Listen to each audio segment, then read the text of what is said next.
Hello. Live recording.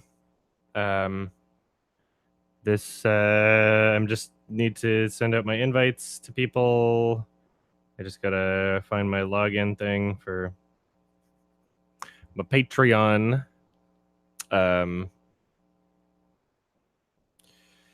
Give me a second here, and then I will be ready spaghetti.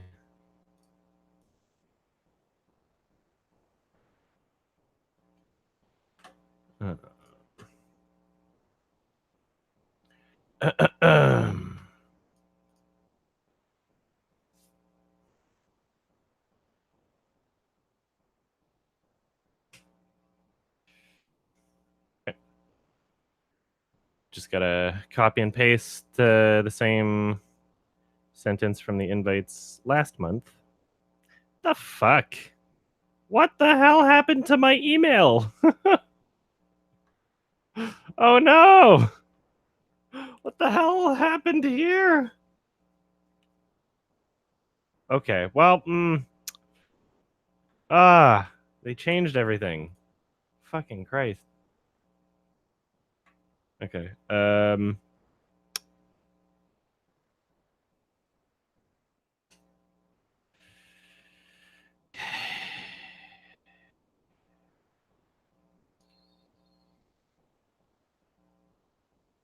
just checking the email ones, and then I'll send out the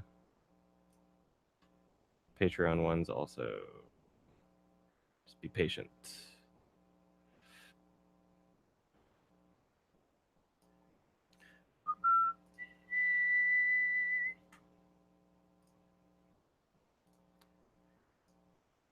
I always procrastinate, and it it's dumb. I know. Scroll through.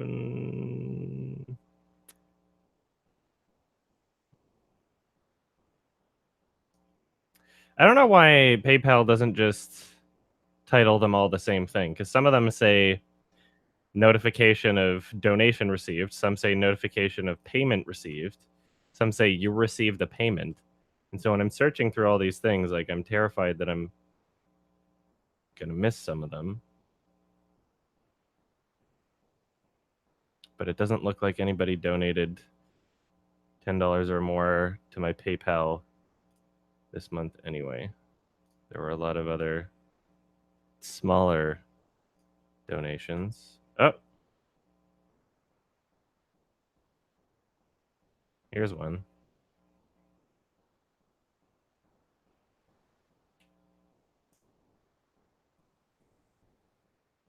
Okay, so like one guy.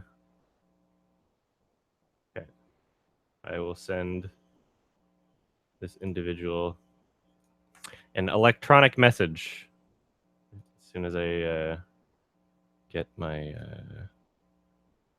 copy past the little blurb here, and then do the replace it with the correct links. Sorry about the delay, everybody.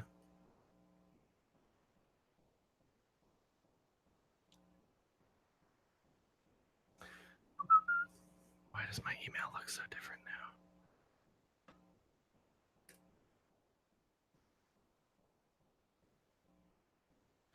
Okay, and then the YouTube link is, let's see what everybody's doing in the YouTube link right now, probably complaining. Hello, everybody here. All right. Huh. All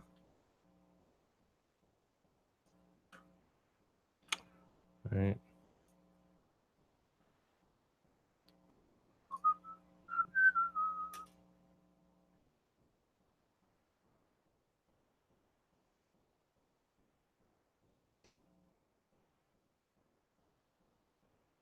Why does it? Yeah, I'll have to do this on Patreon first and then copy and paste it there. Sorry. It's just being really stupid. Sorry, everybody. I usually do it on Patreon first. It's just there was like literally one email donation. So messages. Oh wait, patrons. That's what I got to do. I'm fucking out of it today. Sorry. All right. View all current patrons. And then processed. And only processed. And then send message. Paste.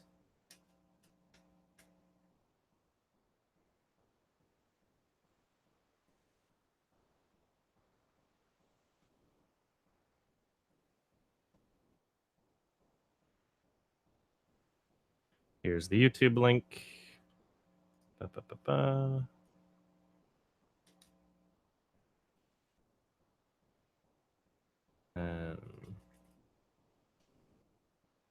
Hangout link. I'm just copying and pasting that.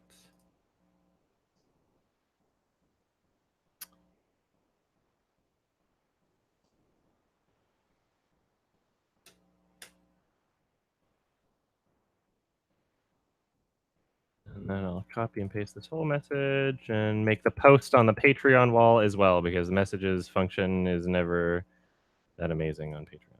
Okay. Do that. And then that. And then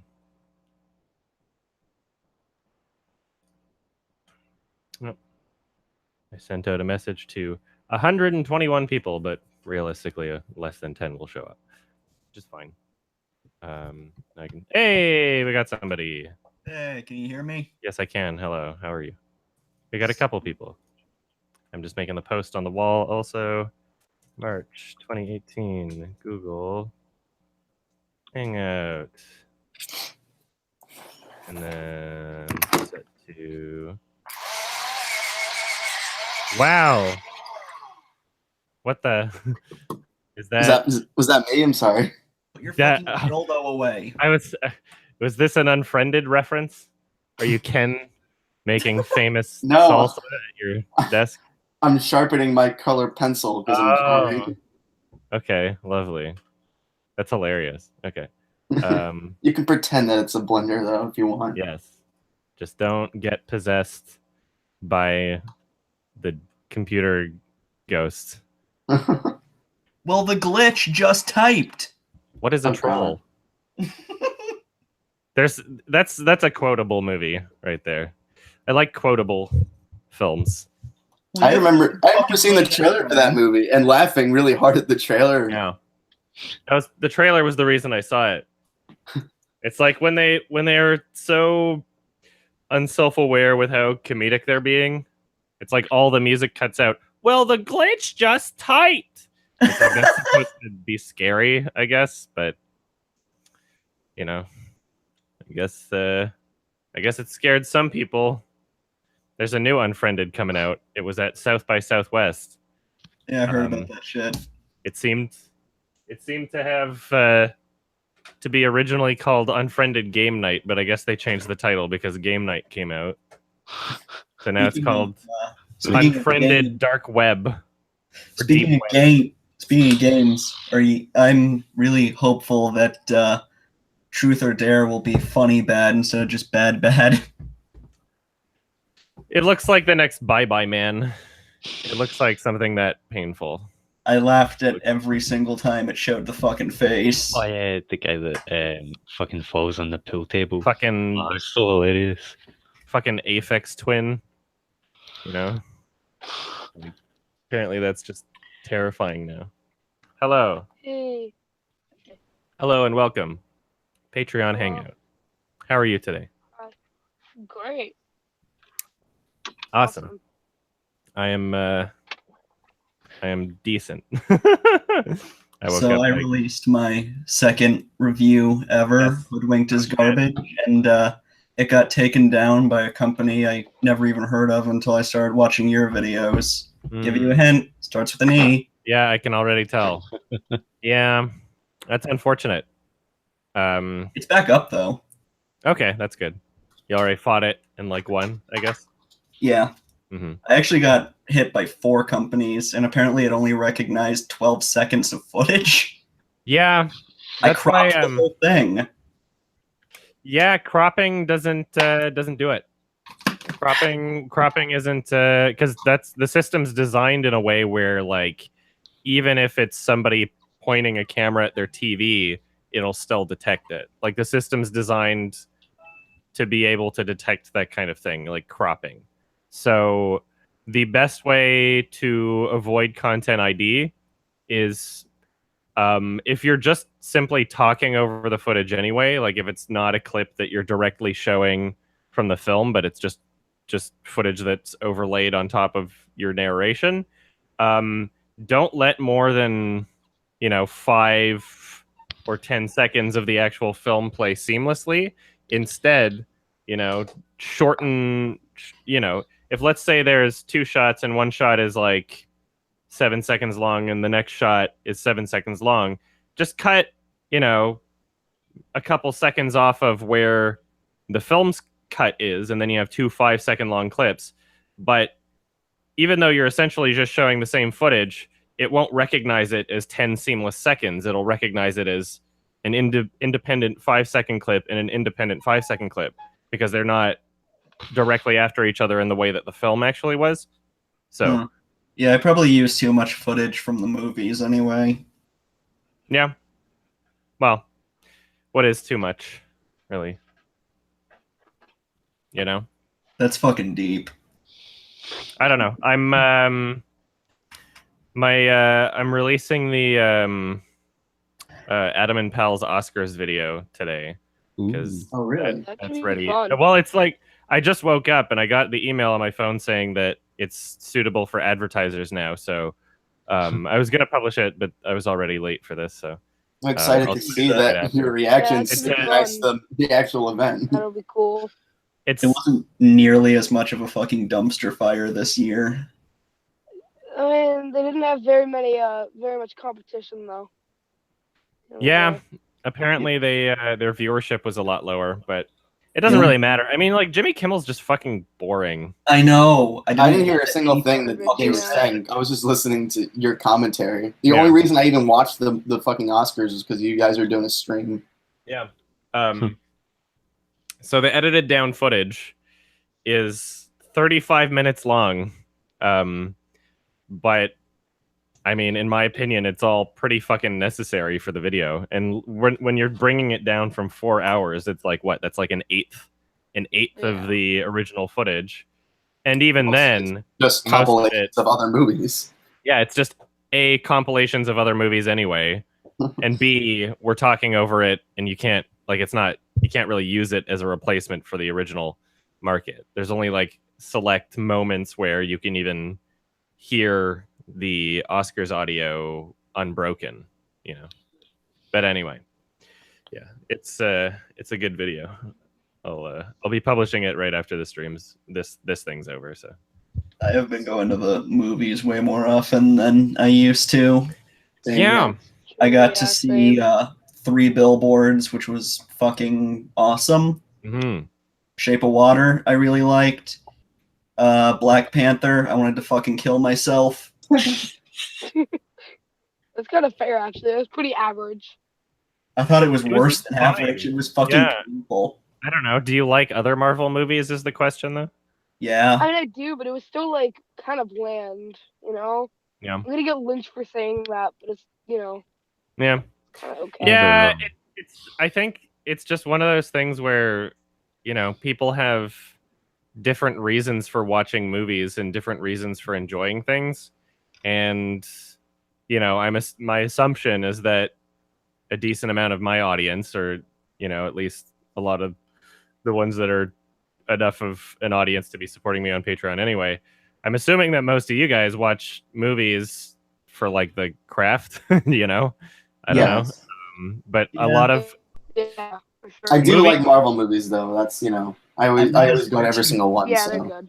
I'm Yeah, not I as understand. impressed. They're good for what they are, but like I always have fun with them, and I've been going since I was Yeah. like 15. So movies are so they've passed beyond the point of being a niche interest, and they're so incredibly accessible for everybody watches movies. There's not a single person that doesn't watch movies, And so you can't have every single person participating or buying a ticket being interested in the actual craft of the movie. A lot of people watch movies just for their own, personal strange reasons. Like, I really like this actor, and it doesn't matter how the movie is because I just want to see Hugh Jackman. Those people exist. My And in mom's the like same that with like sense- Denzel Washington. Yeah, and in the same sense that people can do that with actors, people can do that with, representation when it comes to gender or skin color. And which is it's a little sad to the people that are watching for the craft, but whatever. If that's why they want to watch it, then that's why they want to watch it. But as soon as they start applying their own logic onto other people and think that everybody operates on that same level, then you get things like, oh, you just don't like this because you're sexist or because you're racist. Like, I'm not interested in seeing the 2015 or 16 Ghostbusters. Sorry. It doesn't look appealing to me. Yeah, I knew I wasn't going to enjoy it the instant I heard, "What are those?" Mm. I wanted to run That was screaming out. I was shocked That was when that embarrassing. happened. I literally retched. I went, ugh. It was funny. Um, Yeah, I mean, And then there was the they do make that in other Marvel. joke. I mean, they have like shitty jokes in other Marvel movies, as far as I'm aware. But Yeah, but Yeah. I've never seen a Not like Marvel that, joke though. worse than that. yeah, Like, One of Chinese those was culture never is funny. not- No. yeah. There's a lot of Marvel movies I haven't seen. So Mhm. go I've on. seen almost all of them, and they go from like okay to like pretty good, but there's no like exception. People are like, it's the greatest movie of all time when none of them are. Yeah, it's know? funny because I mean, people have been saying that for a while. People said that Yeah. there were people that were trying to convince me that like Captain America: Winter Soldier was some amazing film, and No. I wound up not watching it until Civil War came out, and I just wanted to see Civil War, I guess. And then I guess I was like, okay, well, I guess I gotta catch up on these other ones, and then watched them and was not really impressed at all. Yeah. I mean, out of all the Marvel movies, I think that's probably one of my favorite ones. But That's what, yeah, that's what people say. I don't know. I mean, my number one favorite is Guardians. Mm. But at least probably that's that and Guardians 2. doesn't Guardians take 2, I like. Guardians 2 is seriously. good. Yeah, I like Guardians 2. I felt like Guardians 2 kind of just meandered a bit. I Mm. felt like the That's plot fair. was relatively unimportant. I guess that's one of the reasons why I liked it, because I think the first hour for me was just like they're just doing nothing. It's just so Yeah. They're just stupid. doing- Like I found that aspect kind of funny. It's actually Yeah, who really knows? cool for me. I went to this convention a couple of months ago, and Sean Gunn was there. You mean James Gunn or Sean? Who's No, Sean Gunn? Sean Gunn's his brother. He Oh. plays that's his he's Kraglin. he's a character in 2, and he also doubled as Rocket Raccoon in the first one, I Yeah. think. Oh, Yeah. interesting. Okay. And he was talking. He's Kraglin, and he was like, "Oh yeah, I just finished filming Avengers 4." So hmm apparently, like I all guess he's the in it. outside members, are gonna be. Well, I mean, there. he's with the Guardians, so Yeah, it I mean, makes I guess sense. that's not really much of a surprise. No, It'd be funny if they just didn't exist anymore, but yeah, they're just like in space somewhere. So unexplained. hmm Hello again. I remember you. How's it going?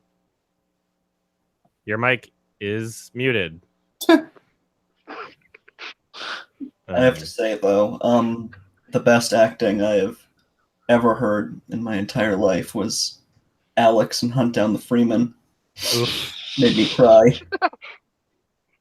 Man, that was a funny thing to discover. Yeah. Yeah, it was- did you discover that when you watched the trailer? Yeah, somebody That was- sent me the trailer and I was like, okay, and I watched it on stream. They literally told Alex that his dialogue should make people cry. Oh, that's funny. That's hilarious. Yeah, I still need to watch his video on it. Oh, it's so good. Fucking Keemstar is in it. Oh, President Keemstar. Keemstar's the president. Keemstar- Plays the Oh, that's so president funny. of the Oh, United it's so States. amazing. I don't know why. Yeah, somebody I wonder if the IMDb still says I'm in it, because I'm not. But Well, somebody... there's a character named Adam. Oh, well, I mean... Aye, that's Well, on the didn't like you were on your thing. It's like the on the Steam page. It was like the tags were like memes and stuff. Yeah, somebody... How do I remove my fucking... Is Bunty seriously in it? Who's Michael Green? Or Adam Green. Who's Vincent Sear? Is that Syriac? Oh, it's I am Seer. I have no idea who that is. Well, My fellow American. I can't hear anything. hello. That little thing. The speakers are. Hello, your thing's working now. No, they're not. But no, it was. Your audio is working now. Because first, they asked Alex to play an American character, Oh, you gotta and plug then your they're headphones. like, "Never mind, you can just be British." Is it And then, any and then they used both the American and British takes in the game. Hey, I just got a super chat. I'm gonna read it. It's a very rare occurrence. Crafty Arts says, super serious. If someone to make a poster advertising your channel, what would you envision it looking like? I don't know. Just an angry, frowny face. That seems to be the common motif here. Long black hair. Yeah, just the poster is just the fucking one image I keep using. I think that one guy that on Twitter that put all you, Adam, and Ralph. Oh yeah, that was a really good one. That was a pretty good representation of your channel. Yeah, that was what I really liked about that is there were, you know, each object in the design was kind of like a meme reference to something on the channel, which I liked. There was like Russer and Nanolin and like cyberbully references on there too. Yeah, I made a furry joke in my Hoodwinked review, and I made use of the full image your icon was from. Nice. Adam. Yes. You're breaking up. Saw one, and I really I can't understand you. I'm sorry. Your connection is wait, 1 second. oh, Wait. it's fine now. Okay. You're also very quiet. But I saw Saw 1, and I thought it was really good. So then I saw Saw Saw 1? 2. Saw 1. Okay. Yeah. And then I saw Saw 2, and it's my favorite Saw movie. I don't know if I have Saw terrible 2 is your taste favorite? in that situation. Yeah. Okay. Well, Holly. nothing wrong with that, even though it's not my favorite for sure. They're all the best Saw movie in different ways. They're all entertaining, and it depends what you're getting out of it. Because like, Yeah. Saw 2, I found to be awesome when I was younger for sure, but I was watching the franchise for very different reasons than I watch it today. Because now I watch it because it's really funny. My sister's so like Saw boyfriend. 6 is probably my favorite. My sister's boyfriend is fucking obsessed with Saw. Mm. And so she's had to sit through all of them. And she was like, "Oh, Austin, you gotta see fucking Saw 2. The twist at the end is so cool." I'm like, I already know the twist. I remember because as a kid, I was always like scared by that kind of shit. So like when my friend came one day, he's like, "Oh, we're gonna watch Saw today." And I was like, "Uh-oh." And then that ending was like fucking traumatizing to me. Now I think it's just really funny. But The success of Saw spawned a generation of torture porn that was very short-lived, but it existed. The first Saw wasn't even really all that grotesque. No, not at all. It was, No. but I mean, like, it was what it made you think of, right? Yeah, Like the was fucking... It was very visceral. Yeah. Oh, and as fucking terrible as the Saw video game was, there was one cute little nod I noticed in the loading screen. Oh. Where it says Holmes Hotel. I'm pretty sure it's supposed to be based off of H.H. Holmes, which I'm guessing Saw is based off of. I don't know. If there was one word to describe the Saw movies, I don't know if I'd say the word cute, but... Well, I'm talking about the loading screen in the fucking games. Games are hilarious. Mm-hmm. Yeah, I'm Slice! What the hell is happening here? Stop this, What is SpongeBob. Who's doing this? Who's making this noise? I have the power to mute people. I will find out who it is. What is It's Will. happening? Is it Will? I'm about to. Well. Okay. It's okay. It's fine now. Will, That was very. Whoever was doing that. Don't do that. Oh fuck, that was me. I'm sorry. Yes. I Yes, it forgot. was. I must have unmuted myself when he did that. Sorry. Oh, okay. What was that? Sorry, I'm with my friend and we're We're writing some music, some music. Jamming. Oh god. Okay. don't ever do that. Must. Well, if it starts going again, I'll mute it. It's I'm sorry. It's No it's worries. loud. It is. It's fine. Thank you. So you can actually hear me now? Yes. Yes. We were talking about Saw, but I don't know if there's much left to talk about.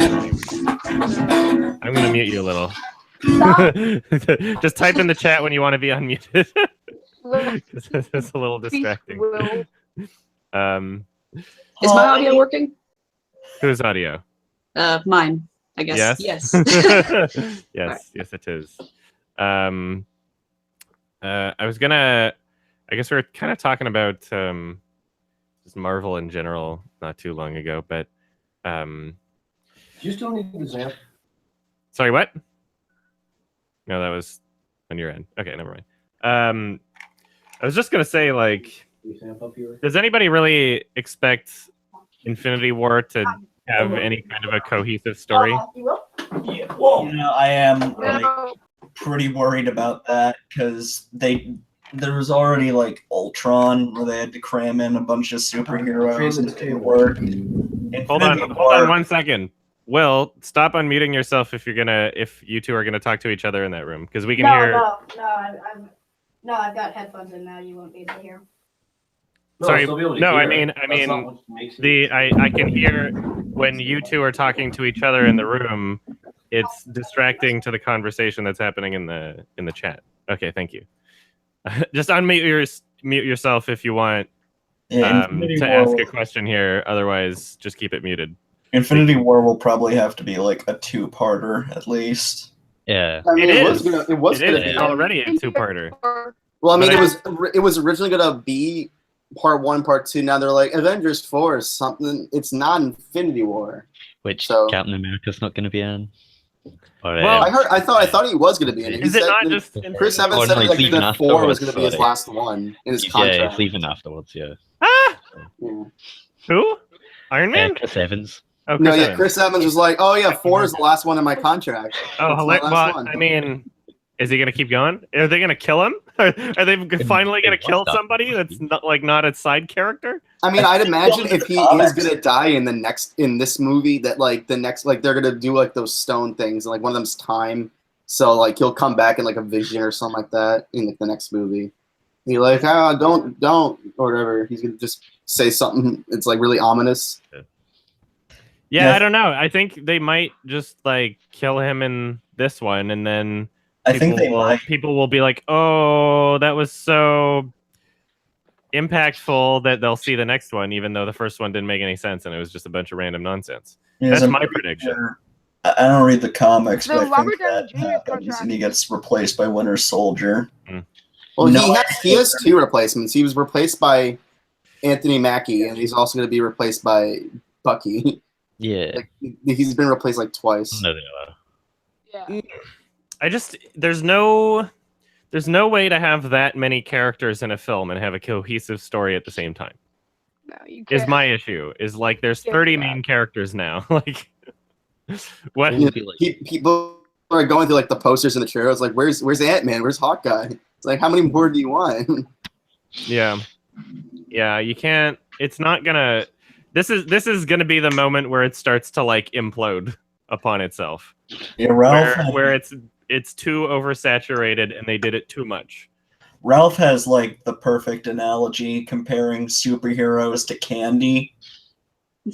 What 'Cause did, if you what have did he too say? much of that yeah. once, all the taste will mix together and it'll just make you fucking sick.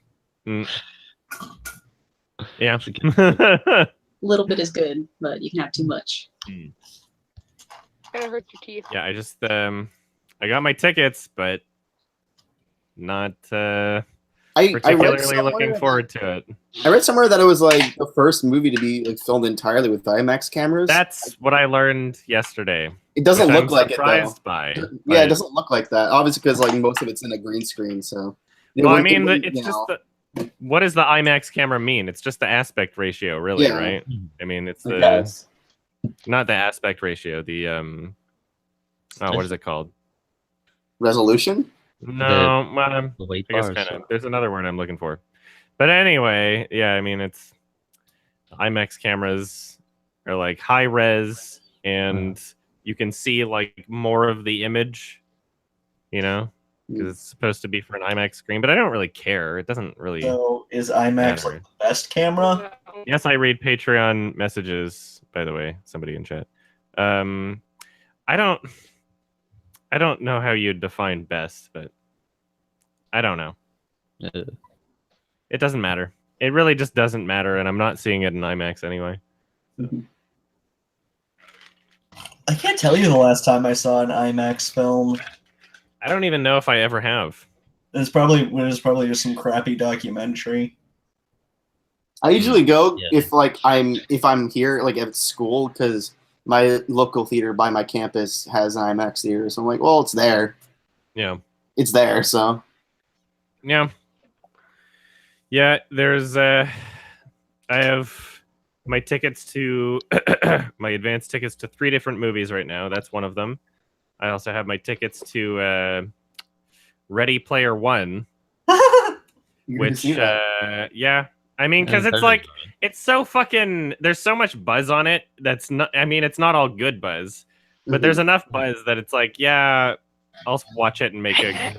I will thing. give it. Well, I mean, I like the South by Southwest reactions were crazy or like really good. So I mean, Yeah. that's that. When I saw that, I'm like, they said the Disaster Artist was amazing either. I didn't like that. So Yeah, I don't I trust. I actually South by I read the Southwest. book, to be honest. I don't really get the hype behind the whole thing. The book wasn't that great. It was pretty expected, you know. Yeah. A lot of the plots were easy.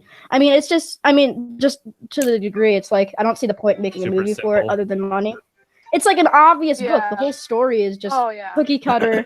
It's a good concept, but generally it's not that great. I mean, What I plus, like- they I forget should've that made it's like, Spielberg too. It's just like, oh, decades ago. Steven Spielberg is directing this movie. You know what's kind of cool though is that Yeah, that is weird.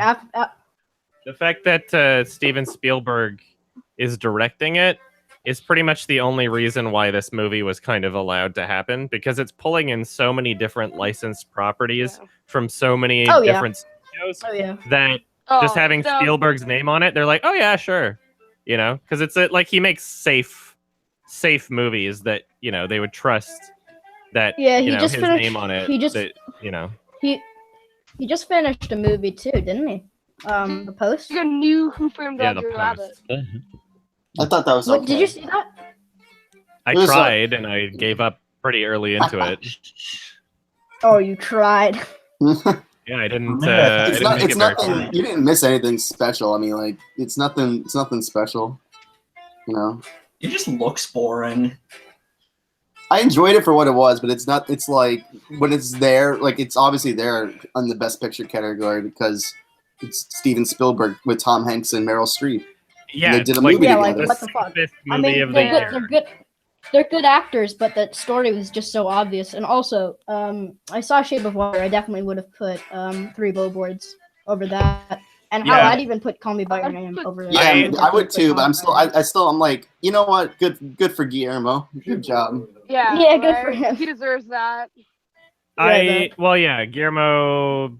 It's a good win either way, but I would say at this point, after watching Billboards a second time, I still my favorite thing about it is the screenplay, and I think Lucas it Hedges. probably should have won the screenplay. But at this point, I would say that it's not my favorite movie of the year at this point. I would consider probably Call Me by Your Name, which I haven't seen a second time, but I have the Blu-ray right now. I'd probably I just consider got that the to be Blu-ray better. yesterday too. I would consider Good Time to be better, and I think I would consider Blade Runner 2049 to be better. Blade I Runner think is my those three favorite from last year. have surpassed I have to see Billboards three now. Billboards again. They're all like in that little cluster though for me. Like all those. They're all like, great. They're all like there. Yeah. You know, in terms of like movies of the year I saw last year that were my favorites. But I think out of all of them, I think it would be Blade Runner for me too. Yeah, it's really weird to me. It's the best movie I saw in theaters this year was Mhm. probably Marshall with Chadwick Boseman. What the hell is that movie? Yeah, it's weird. No one watched it, but it had like a blockbuster release. It had Josh Gad and stuff. It's 2017. really good. Josh Gad.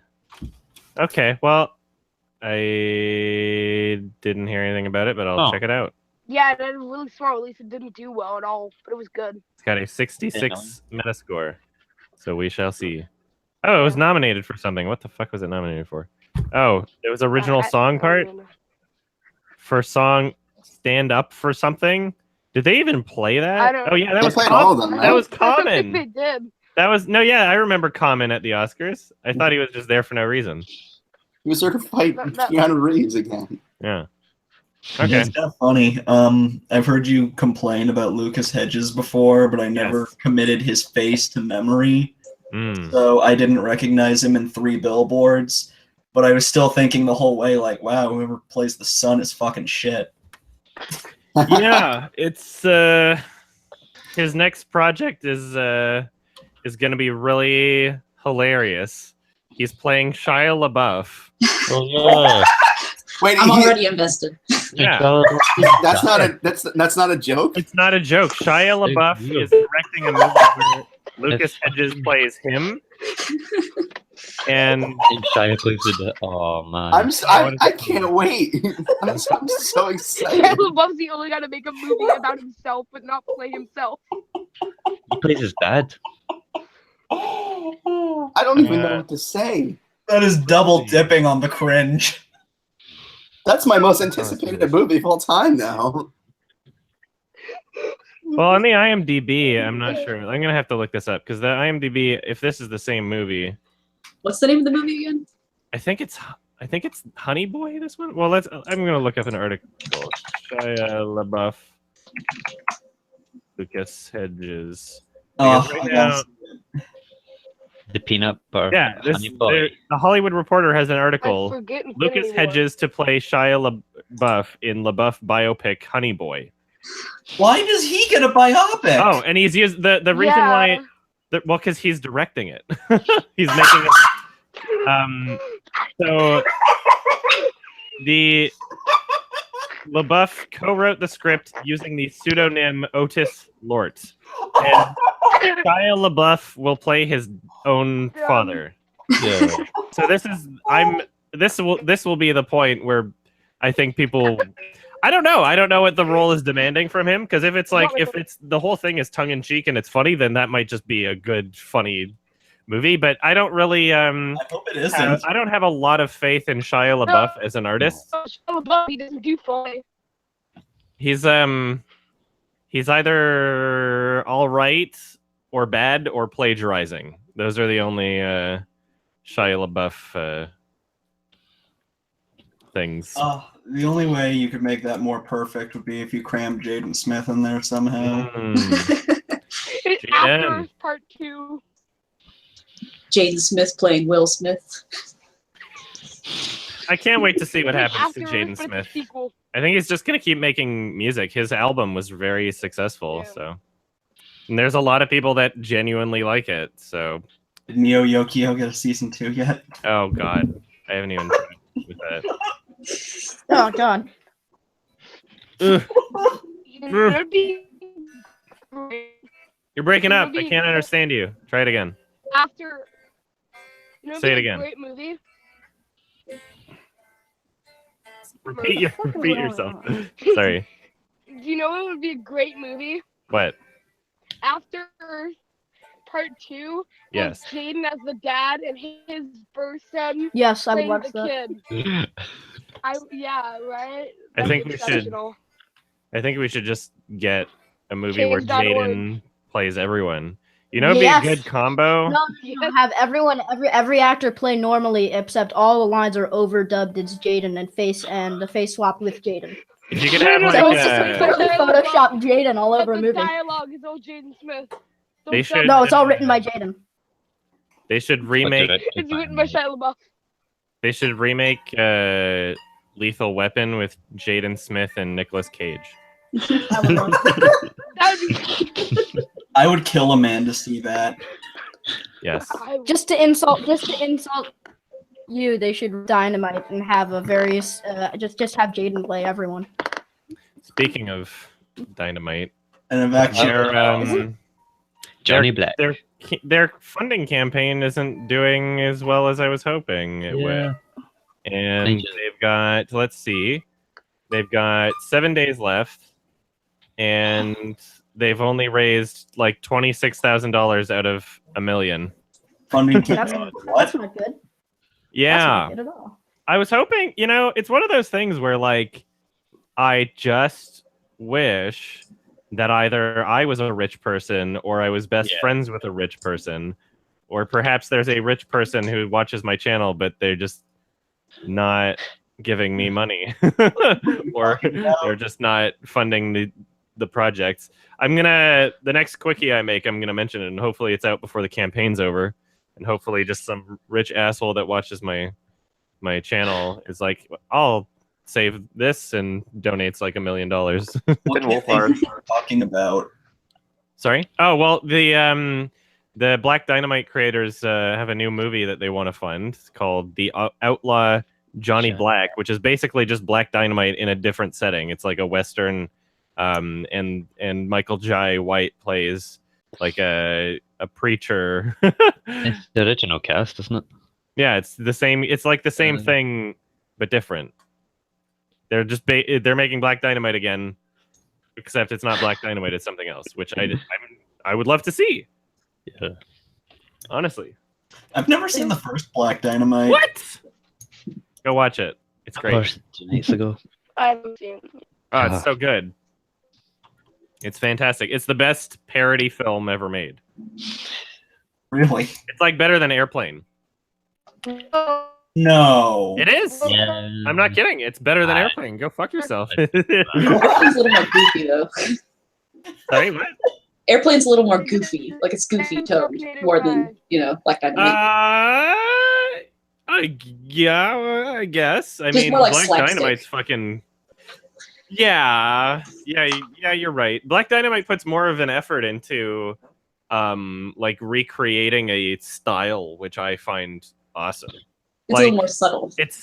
Black Dynamite is more subtle, I would say. But I mean, it's filled with so many fucking jokes that you could watch the movie several times and just discover new hilarious things about it every time. I watched Black Dynamite too high to remember anything from it. Well, watch it again. I know. Adam, is it better than Sharknado 5? Oh, I don't care about Sharknado anymore. Are they at a fifth one? Dead to you. Yeah, I don't care about Sharknado anymore. There was a my Sharknado 1 and 2 review, they copyright claimed, and they were such assholes about it because I actually called them. And the receptionist at Asylum Studios in LA, the receptionist started arguing with me, even though I was just asked to be like put, transferred to whoever deals with their, online content management or whatever, whoever would be dolling out these copyright claims and shit.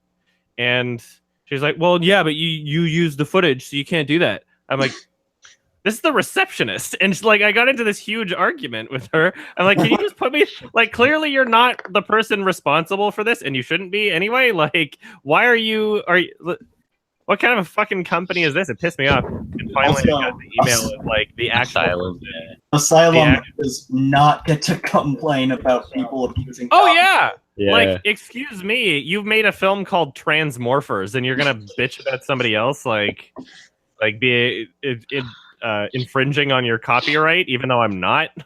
Like, more arguably, you guys are, So that pissed me off, and I was really tempted to to publish that phone call, but it would be illegal because they're in California and they have laws against that. And I mean, I live in Canada, so it would have been fine, but I wouldn't want to risk, having some sort of thing preventing me from going in the States or going in California or something. So yeah, that was annoying. That was really annoying. And I couldn't believe how much pain they were giving me over that. That was like pulling teeth. Arguing with their fucking receptionist. That was annoying. Sorry, what's up? You were saying something? I think your audio's gone if you were trying to say something. VidCon last year? Oh, I saw you, but I didn't realize it was you until the day after. Oh, yes. Yes, I was there last year.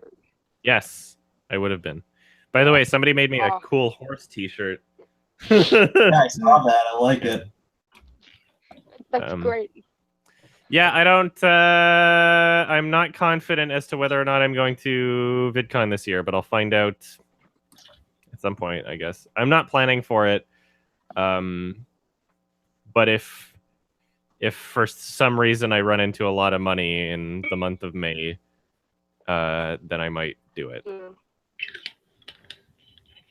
Because right now I'm just trying to, like, the album's expensive and I'm doing other shit this year. Like I'm going to a couple other, like I'm going to a furry convention and I want to visit my brother in Montreal this year. So I don't know. I've cut back on a lot of, I don't even think I'll be doing RTX this year. Which furry convention are you going to? BLFC. Ah. No. It's a fun one. Where's that? You should go to Rainfurrest. That one's in Reno. I should go to what? Rainfurrest. Oh, I did. They trashed the I did. I was there that year. Was that 2012 or is that? That was the 2015 Rainfurrest. Oh. I was there that year, and I was also there in 2012 when I dislocated my knee. I was actually there too. I found out just the other day that you were there. It was like before I was a fan of yours. So small world. I don't think I could ever convince myself to go to a furry con. Well, I mean, it helps if they're not. I mean, yeah, it's not what you think it is for likely. I don't know. I guess I don't know what people think it is. There was one friend that I was like, yeah, you should come to a con. It's fun, Like I've brought non-furries to conventions and they've had lots of fun. And his reaction was a little off-putting. He was like, well, that's kind of weird. That would be like if I invited you to like a foot fetish con. I just didn't say anything, but it's like that's not what it is. It's not like a fetish con. Like some people, it is a fetish for some people, of course, and if it doesn't even really matter what the overall percentage is, like who it's a fetish for. But like furry exists independently of whether or not it's a fetish anyway.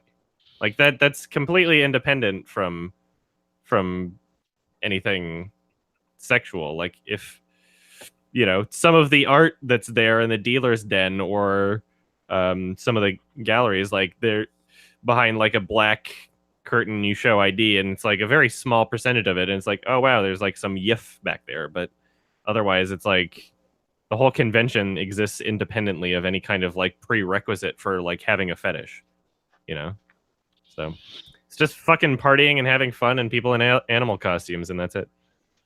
Well, also panels, but not a lot of people go to I've only been to one convention in my life, and it was just a fucking anime con or something. Furry conventions are fun, man.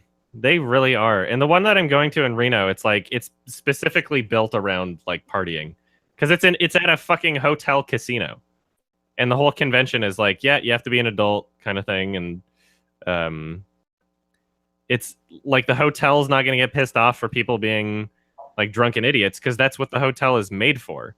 Because it's literally a casino hotel where they want you to be a drunken idiot and they want you to gamble.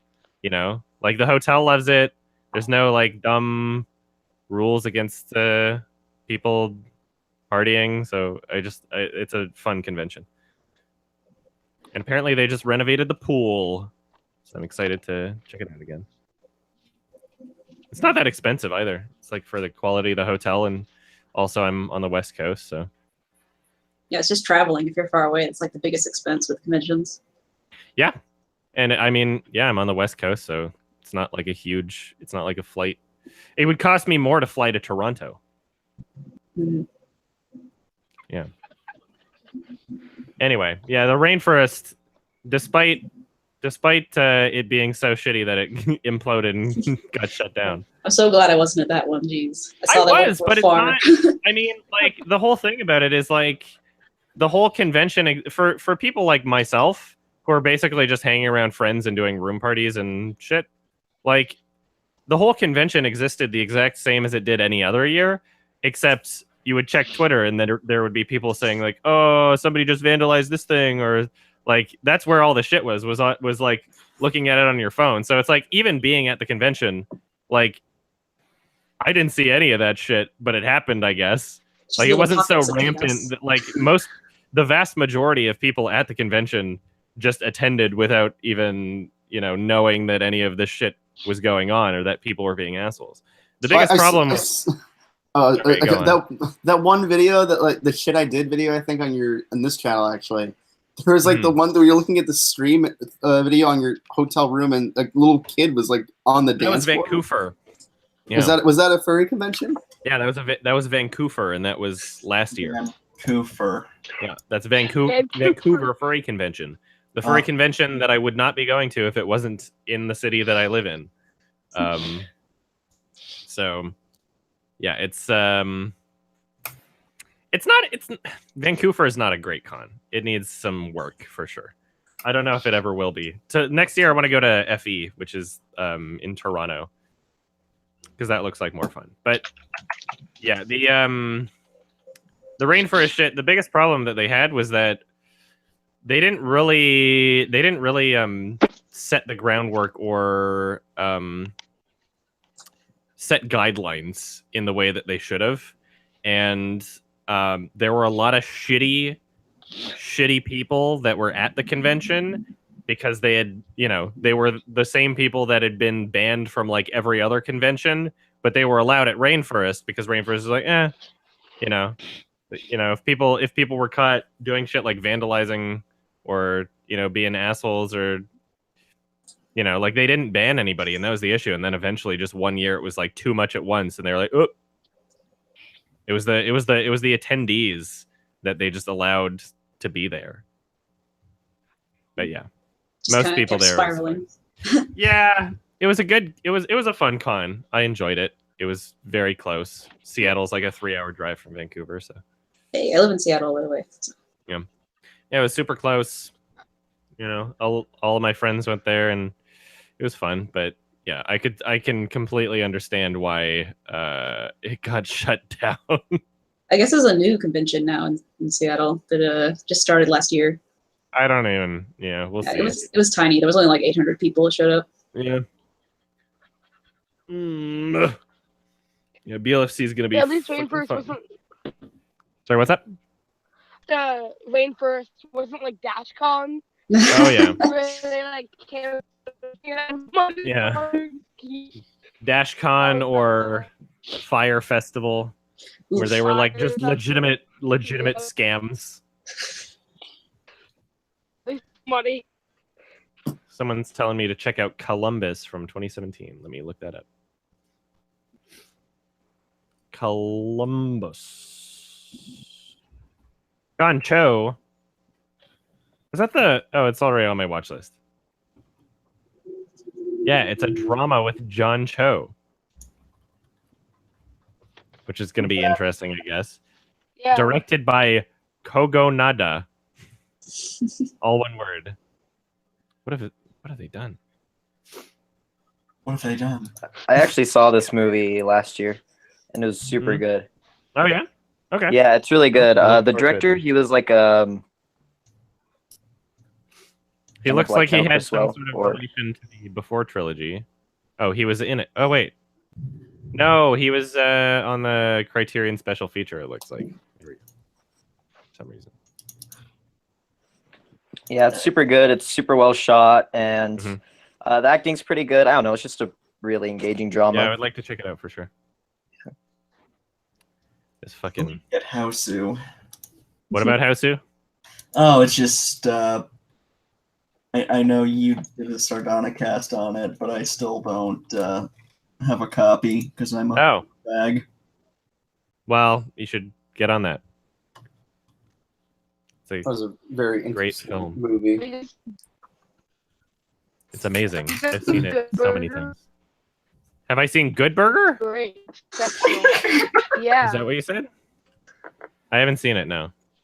Yes. Cinematic excellence. See it. I'm aware of the film. It's I would like to check it out because I know that what the film is. And it looks kind of funny. About a Criterion movie to talking about Good Burger. Well, Good Burger is a Criterion movie, so. Yeah, it's a movie. Oh yeah, there's also the fucking there's a new Steven Soderbergh movie that went completely under my radar, so I guess I'll be checking that out within the next week. Yeah. Unsane. It was filmed on an iPhone. It was filmed what? It was all filmed on an iPhone. On an iPhone? It's filmed on an iPhone 7, the entire movie. Yeah. Really? Oh well, it looks like it, I guess. Yeah, it's a gimmick. Has anybody? Well, I mean, no. I mean, Soderbergh is a very strange director. Yes. I don't know, like, if there would be much of a purpose to the way he filmed it, but he does have kind of interesting limitations sometimes. Like, I don't know if any of you have seen, you know, like Bubble, like 2005 movie. Like that one was really weird, and I liked that a lot when I was younger, but I'll have to check it out again. But you know, just he cast a bunch of non-actors, like small town, and like the movie kind of looks like shit, but it was a weird kind of like set your own limitations kind of experiment, and I think he does that a decent amount. He's a very strange director. So weird, his filmography. He's not even like amazing, but he's at least an interesting director that I want to continue checking out at least. Unsane. Ugh, I hate it when my nose is itchy. Ugh. I can't like pick my nose.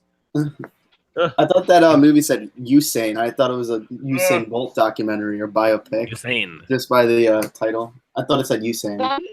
Usain, bro? Ah! I hope that I get a biopic someday. 12 years for fag. I can't understand you, Dynamic. Your thing's been cutting out. You need a better connection. You can also type in the chat on the side, and we will see it there too, if you wish. Where is it? Oh, I can understand you now. Well, never mind. You're on your phone, so never mind. Yeah, I'm not the best. Ask your question now while you still can, before it fucks up again. I mean, if they can make Kyle okay, you're breaking up again. Sorry. You need a better connection. Can't understand Rest in you. peace. Oh my gosh. Rip. It's fine. But yeah, there should be a chat thing too. I don't know how to open that on the phone. I don't see it. I don't it exists. I don't know. Somewhere. You can do that on the mobile, right? You have to be able to do that. I don't think so. I don't know. Yeah, I don't know. If let's say in the future there is a biopic or even a documentary on me, if let's say I die within the next year and I become some sort of, 27 Club member that gets super famous after I'm dead or something, at least there'll be a lot of footage to work with. There's so much footage that's publicly available, from my streams and all this shit, that you could probably make an interesting documentary just because of how much footage you have. As long as it's trimmed down and edited fine. I think that there's enough usable material in there. There's enough memes. There's enough cool cat memes to make a good documentary. Whoever does like the posters for the Cool Cat movie would do the poster for the movie for your Hell yeah.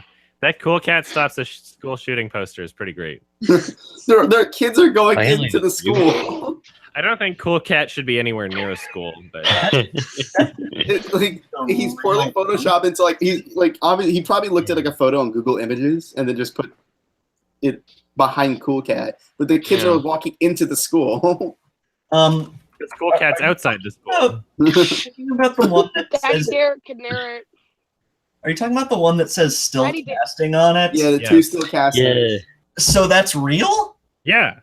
Oh my god. Yeah, you don't underestimate the capabilities of our Sir Daddy Derek. I wish he got knighted. That'd be pretty cool. Oh god. Sir Daddy Derek. Cool Cat should be fucking knighted. Mm-hmm. Yeah, doctorate. I wonder how that campaign's doing. I'm gonna look that up right now. Oh, I want it to be real. I want it to. It is real. It's literally real. I The want it campaign to is come. real. I want it to come out. I mean. Oh yeah, I want him to. Oh man, it's not $1,300 out of 25,000, but it's a flexible goal. And so basically, in his campaign video, he didn't say, "I need this money to make the movie." He said, "I will give it to schools for free if I make this money." That's what he said. So if we give him $25,000, then the schools will get it for free. But I'm not sure if that will influence whether or not the film is made. We'll shoot. Because he'll like sell it otherwise, I guess. School shooting a cool. Cool Cat stops a school shoot. It's pretty good. Fuck's sake. Cool Cat is the gift that keeps on giving. There's no end to this, and I hope that he continues and never dies.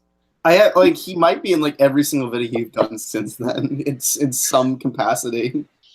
Didn't Daddy Derek have a gun safety for women and men movie coming out? Well, he didn't title it and men.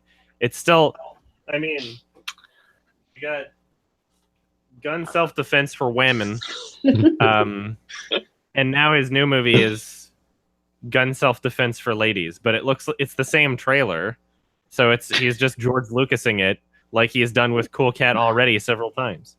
Yeah, I've never seen gun self-defense for women, but there is one scene I'm aware of that makes me really not want to be a cameraman for Derek Savage. Yeah, I mean, I think technically, if someone uploaded that clip, it would be fair use because you are technically allowed to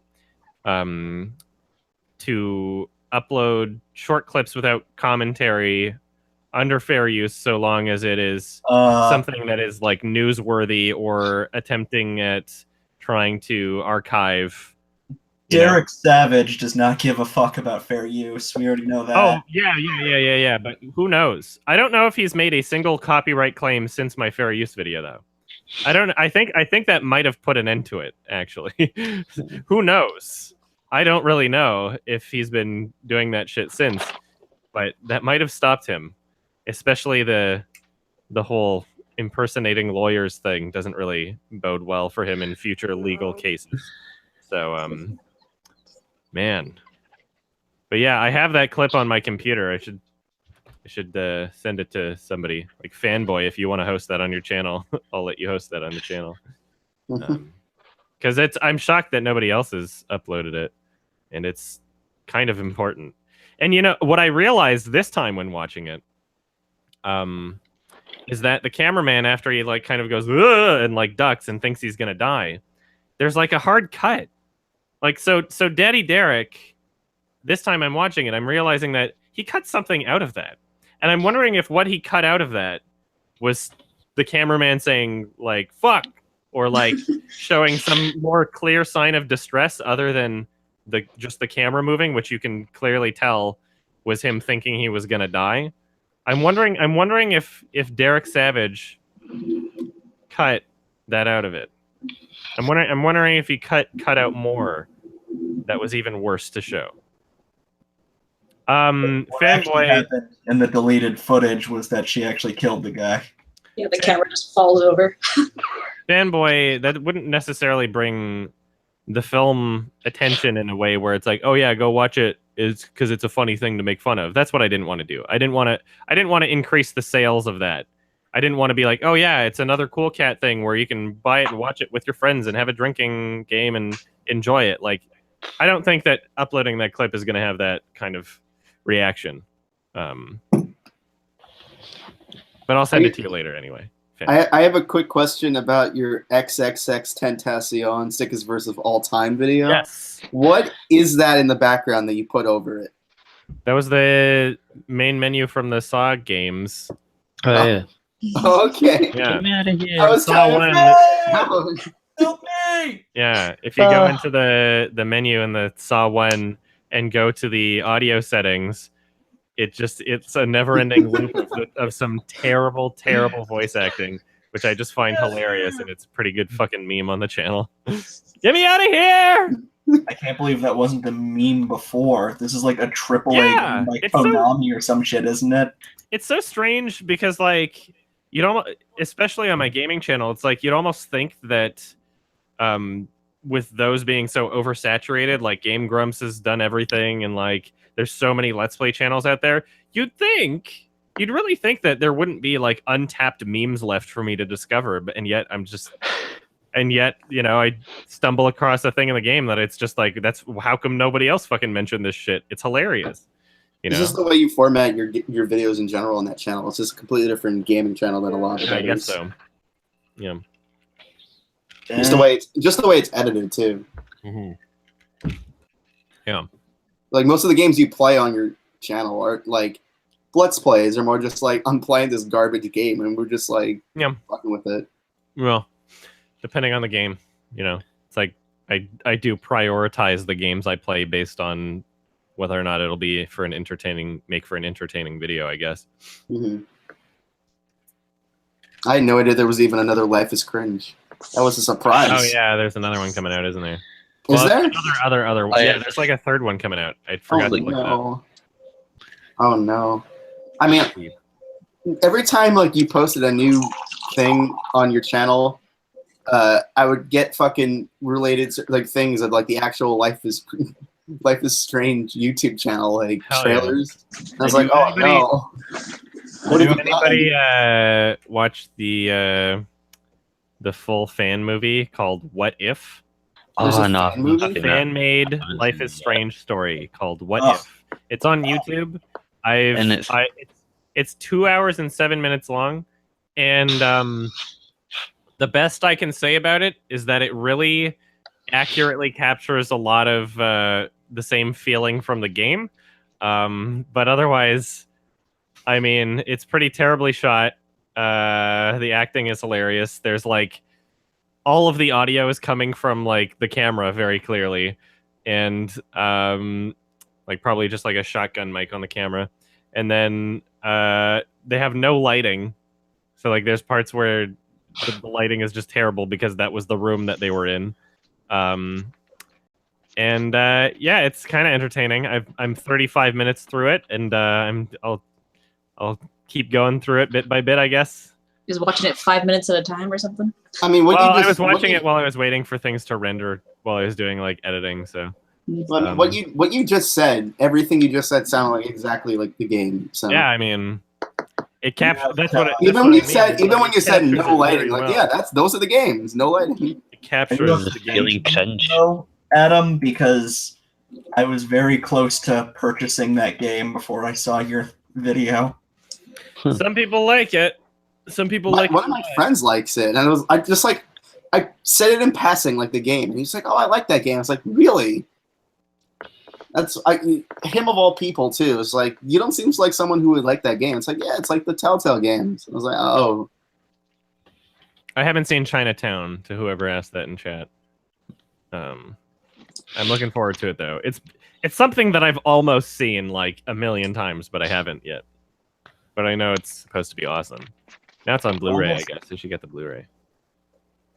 Yeah, Life is Strange almost seems like something my sister would like, but she like walked in on Victoria dying, and she's like, "What the fuck is this?" Yeah, it's one of those games that like the presentation comes secondary to the pandering, and it's like you can pander this tone and this environment that really focuses in on a specific demographic that will, I guess, just love it just because it's pandering to them.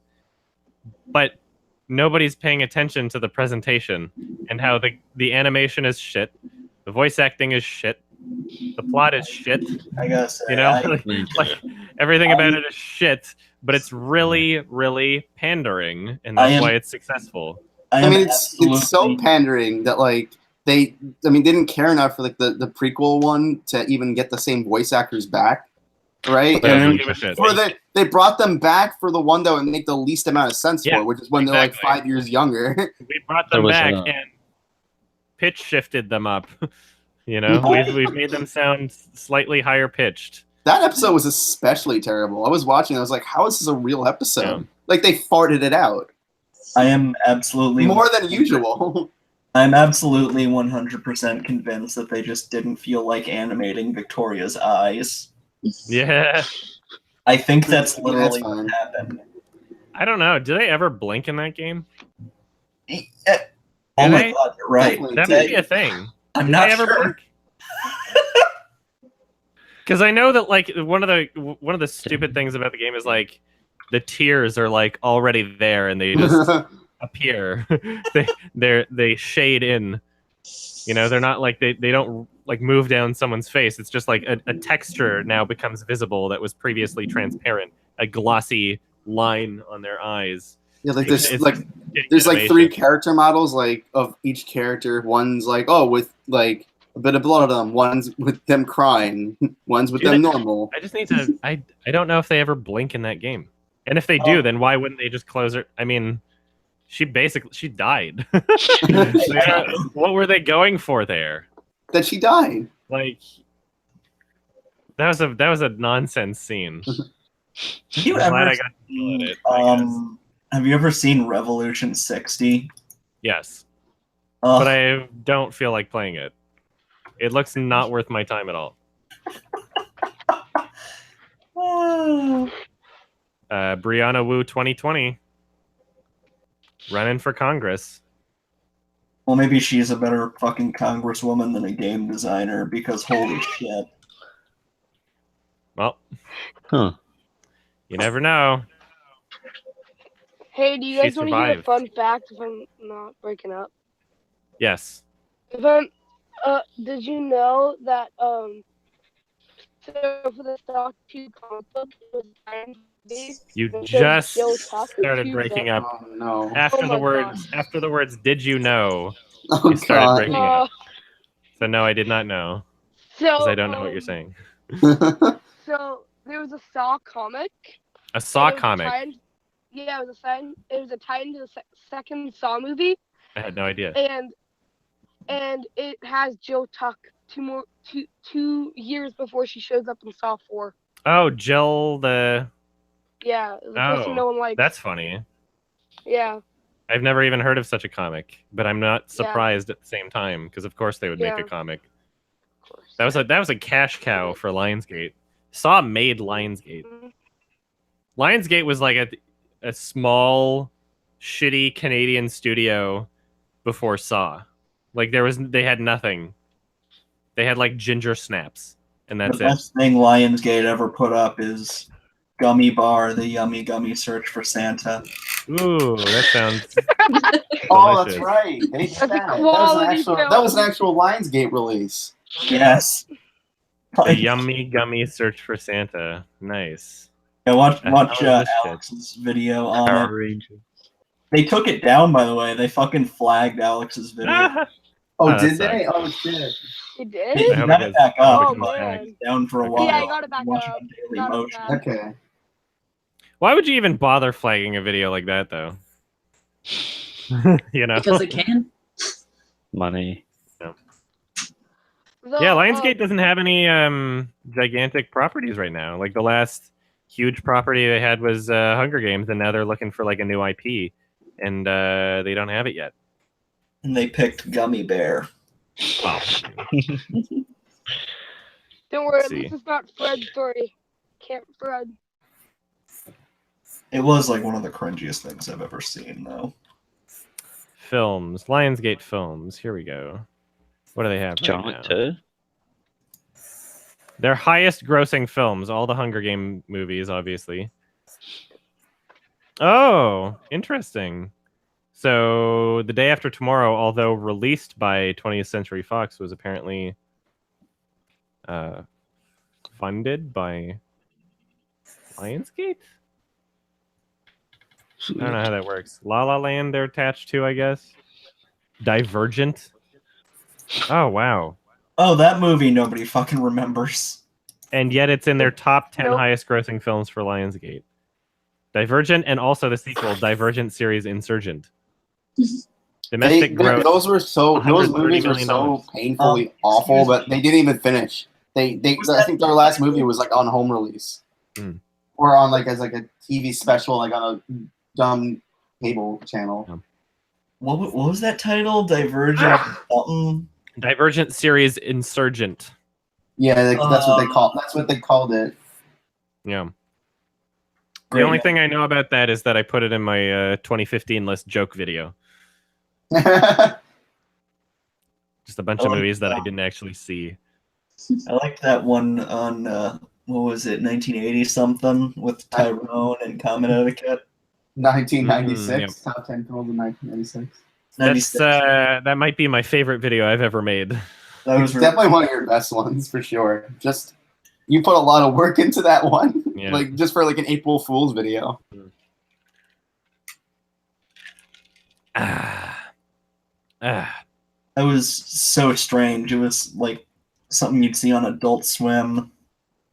I would say so. It was. I definitely pushed my my creative efforts to their limits. I was showing it to my friends like 2 months ago, just like, oh, this is funny, because we were just like watching like random videos on YouTube.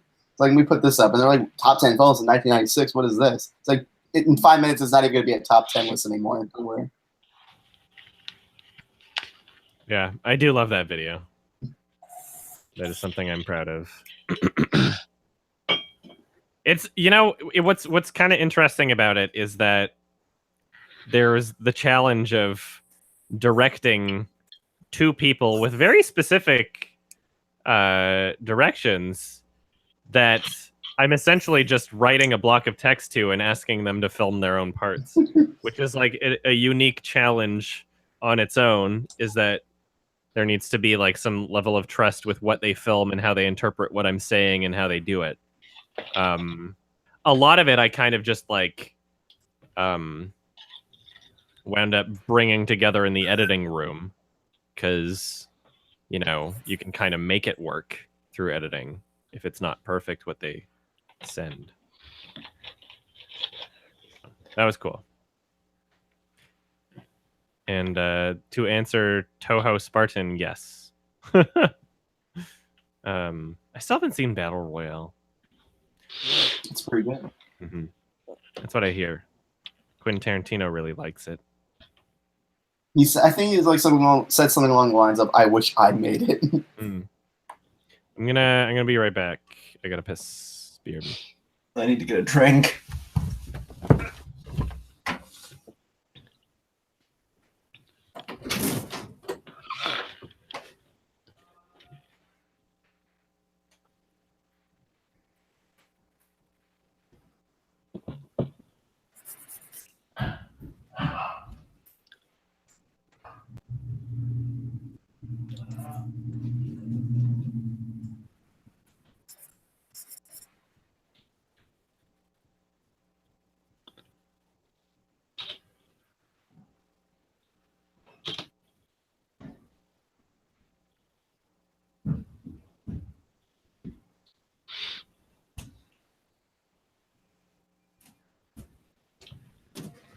Not now.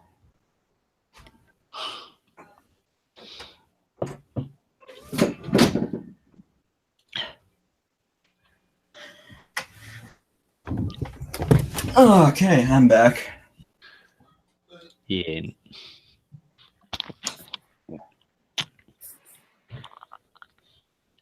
And there's just awkward silence. Yeah, definitely. What happens every time Adam leaves? No, the last time I was on this chat, there was more talking. I was just distracted. I was drawing. Oh, thank God he's back. We're back. You know what else is back? The Lion King, but not in the way that we want it. What the fuck is the Lion Guard? Oh, that's just a bunch of bullshit. I keep seeing it everywhere. What the fuck? It's Disney just constantly reusing and recycling their old properties. And can we just fucking A Wrinkle in Time? How much can you fucking milk the Lion King for? That's what she said. Wow, that's adorable. Have you seen the cast? They've got James Earl Yeah, Jones back on it. well, yeah, but they don't have Jeremy Irons back, and they're having fucking John Oliver play Zazu, so that's annoying. Like Rowan Atkinson's still alive. Oh, that reminds me. Seth Rogen in it as well, I think. Oh yeah, Seth Rogen's playing Pumbaa, I think. Oh yeah, almost played Zazu. John Cleese. Oh, that would have been He interesting. gave it I up guess. so he could be in Swan Princess. All right. And from what I understand, this is not the only time he has made bad choices like that. Well, whatever. Like the Casper movie. All about Lily Choo Choo, huh? I will check it out. Thank That you. A Wrinkle in Time movie looked impressively terrible. Yeah.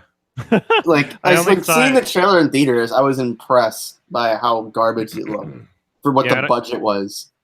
It looked like garbage the entire time, but the only reason I actually wound up seeing it is because there was a comment in the Sardonicast subreddit saying it was like the funniest fucking thing, and I was like, okay.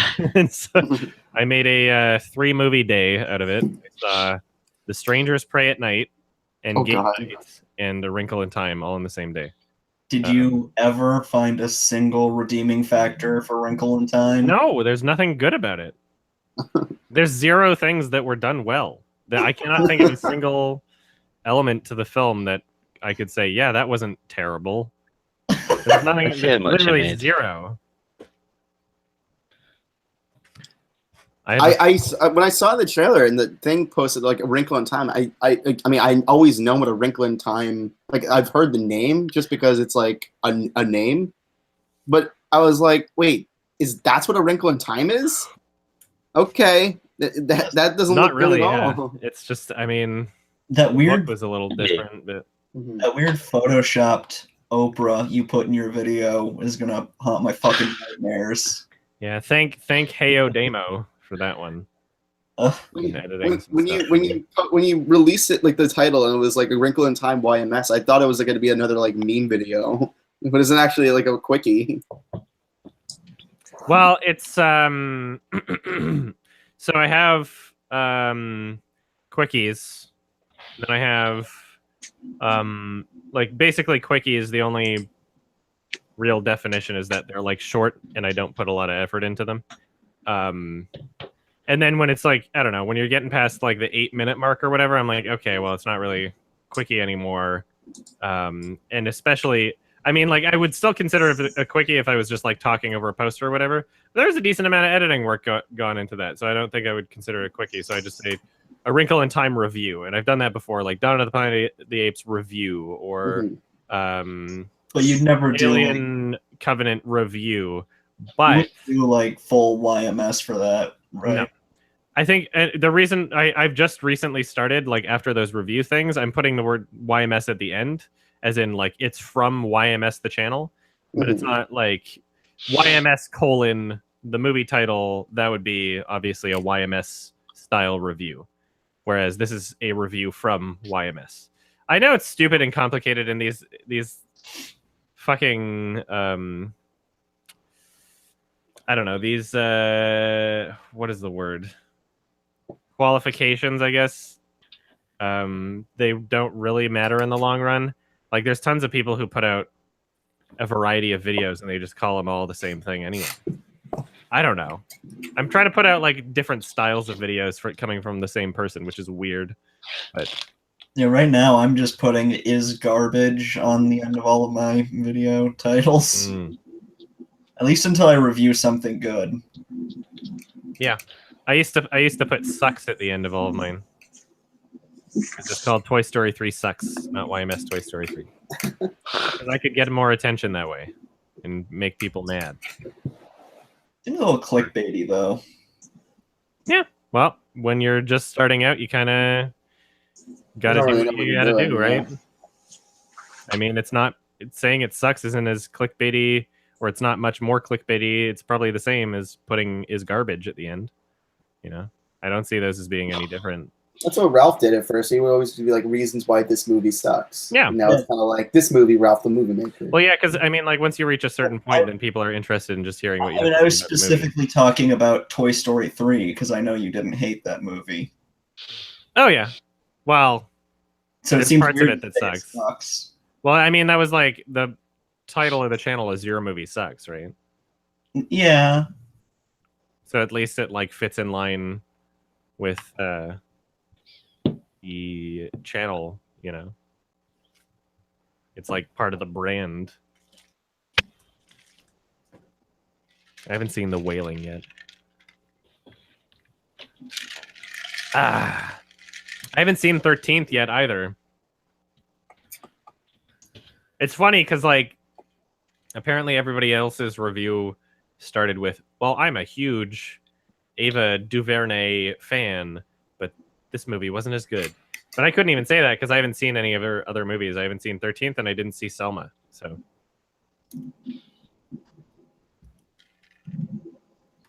you saw are you anticipating to make a video on the Strangers movie? Yeah, Damo is editing it right now. Okay.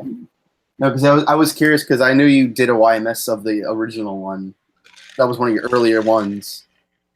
Horror movie. But it's the only reason I saw it is because I did a YMS on the original. Horror movies in 2018 that will blow you away. Yes. That will blow. Period. Tom Hardy will blow you away as Venom. Oh God. What a shitty trailer. I can't believe they did that. We're gonna get a Sony movie. It's not gonna be a Marvel movie. It's gonna be a Sony movie, and I hope everybody understands that. My sister fucking loves Venom as a character, and when they played the Venom trailer before Black Panther, she's like, "What the fuck? Where was Venom?" Wouldn't it be great? Wouldn't it be great if the entire movie there is no Venom? Oh yeah. And at the last, like the after credit scene is when the symbiote comes out. It's just Tom Hardy freaking out the whole movie. I'm not gonna lie, I burst out laughing when he went, "Ah!" Yeah. I burst out laughing when there was the walking tracking shot behind him because he looked really funny walking. He just he's like slouching over like he looked like he looked like him in Warrior when he was like walking into the wrestling rings. He was like, "Ugh." Tom Hardy has been like on top of the world lately. Has he? I mean, he's just like, I've seen him in so much more shit lately. Yeah. He's an actor that people really like. You can put him in a movie and people will watch it because he's in it. You know, and that's a pretty good status to have. Yeah. There's not a shit ton of actors with that status. I was thinking I actually saw Hurricane Heist, which was pretty fucking hilarious. What? And yeah, it was in theaters for a very short time in Canada. It's probably still in theaters in the States. It's called Hurricane Heist. Hilarious. I would recommend it for sure. It's terrible. But it's really funny. And I was thinking the entire time, like, it would be so much more successful if it just had like a name actor in it. It didn't really have anybody nobody was in it that anybody would be interested in. You know, Geostorm was successful because Gerard Butler was in it. Even though it's just Gerard Butler, it was somebody, you know? Yeah, I never go to movies just because they have an actor in it. We need to start replacing actors with computers. We need to. I want to see the first movie written by a computer and see if it's like any different than the schlock that we currently have. Because I think we could get an algorithm to make a movie. You could get it. Yeah. I think you would get Norm of the North. Yeah. I mean, all of these fucking cynical movies are just check boxes anyway. Mm-hmm. Yeah. I mean, it's all formulated at this point. Well, I mean, they all might as well be written by a computer. Yeah. Like, you think they're not, but like, if you were told, no, this was written by an actual computer, you wouldn't be surprised. Yeah. I think I made that joke in my review, like, feels like it was written by a computer. You know, I don't remember which review. It might have been like World War Z. But that's what I feel sometimes. It's like weird bootleg shit, where it's like, I can't believe a human being made this. It must have been a malfunctioning computer. I'm happy World War Z 2 got postponed. Got postponed? Yeah, because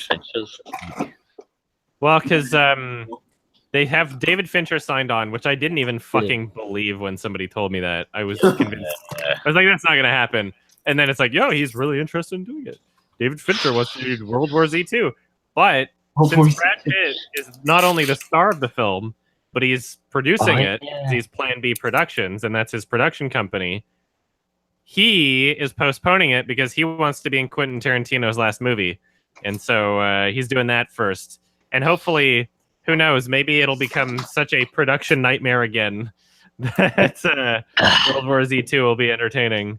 Didn't an article on World War Z 2 steal your icon? There's a few things that used my thumbnail, but whatever. I wonder if World War Z 2 has an actual poster yet. It definitely does not. Yeah. Okay. Yeah, my image used to be the only one that showed up in Google pretty much. Which is funny. Because it's not, I mean, it's not even amazingly well done thumbnail.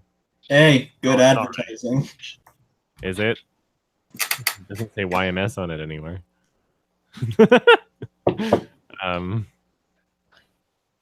But yeah, it's like, I don't know. As much as I'm excited to see a Fincher interpretation, where can you really go from the first one? Excuse me. It's like you've set up this universe where all you have to do is just be sick. And they don't want to eat you.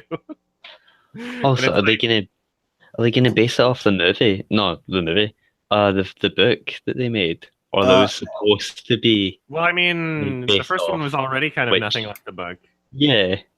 So how would they make that into the second? If it's already not based off of a book, would they have to like go back to it, or would they just completely? It's called World War Z, but it's got nothing to do with this other book that this guy made. Is there a World War Z 2 book? I have no idea. Yeah, there's just one book, and the first one already has nothing to do with the book, so it doesn't really matter. They'll just continue off of the first movie. But somebody's asking Kite, is there any type of movie I don't like reviewing? Well, movies that I have nothing particularly interesting to say about, I don't like reviewing, and so I don't really review things that I have nothing to say about. So any real examples or? I don't know. Guardians of the Galaxy Volume 2, I didn't make a video on because I was just like, I didn't really have anything really important to say about it. I was like, this was a fine, passive movie. It kind of meandered. I didn't really enjoy it as much as the first, and that's about it. It was all right. So that was an example, I guess. I mean, I don't even understand why they're even making a World War Z 2. Like, because World War Z 1 was the most successful film of Brad Pitt's entire career. Sure, that's true. By that I mean, like, I feel like that whole zombie thing, like the zombie thing is dying. It's been dead for a while. You think? So like, I don't even think that a lot of people would see the sequel. It's not a real zombie movie. It's a fucking PG-13 zombie movie. It's a zombie movie for people that don't like zombie movies. I think people will be back anyway. It's my mom's zombie movie. Oh yeah. You know? Not trying to diss you, my mom. You might be watching. But it's the zombie movie for my mom. You know? That's why I put her in the review. Where she was like, I don't really usually like zombie movies, but this one was pretty good. Like, that's the point I was making. It's was a so zombie adorable. movie for people that don't like zombie movies. You tricked your mom into seeing a Shyamalan movie. What's wrong with you? Yes, I did. Did you tell her She that wanted it was to see it. Shyamalan? You gotta watch my After Earth review. It's the whole thing's explained in the part 1. And she wanted to see it. I just didn't warn her.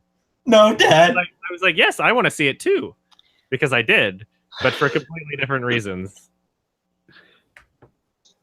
You because you asked her in the car ride, oh, do you know who made this? And she said no. Did like when you told her, did she understand what you were saying? Like, oh, M. Night Shyamalan? By the end of the movie, course. well, yeah, I think, yeah. M. Night Shyamalan is a popular enough name that, you know, people get it. Not people, in a good way. People were, like, most people are aware of who he was and also who he is now, you know? M. Night Shyamalan is a director where, like, by the time The Happening came out, everybody knew, like, oh my god, The the name of Toxin? this shitty director, you know? What? No. What? No. Good movie. Good movie, good times to be had by all. We're not fucking assholes. We're not assholes. Zooey Deschanel, will like burn holes into your soul in that movie. Her eyes just freak me the fuck out the whole time. The whole movie. It's so wide-eyed. Yep. There's no reason for it. Your face is perfect. Oh, that's it. Yeah, there's so many good lines. It's the most quotable shit. Fuck. I'm glad he found the stickiness. A really sticky story. Right there. I want to meme that again. Fucking Autofellatio he performed through like the entirety of Lady in the Water. Yeah. That was such a fucking ego massage. Yes. That was his which is, it's funny. It's like The Village was the first movie he'd ever made that didn't hit every critic properly, I guess. It had mixed reviews. And then immediately he makes Lady in the Water, which is a movie that's like, I'm great, fuck the critics. The movie. That's literally the whole movie, is just I'm a messiah and critics are assholes. You can't tell me what to do. Why did anybody like Signs? I thought it was like the schlockiest shit. It was very well done for its time, because especially the marketing and the film itself did a great job at not revealing like the creature or alien or whatever, and it left the entire fear that people had of it was not being able to see this creature or alien or whatever you want to call it. And it was, that the fucking Mexican birthday party scene, that was really good. It was a really well done scene, and well, from what I remember at least, like it was pretty terrifying back in the day. Nowadays, I don't think the film has aged that well, but I don't consider it to be a terrible movie, despite having my issues with it. I just remember the acting being really stiff. Yeah, Mel Gibson. You know? Hello. How are you? Okay.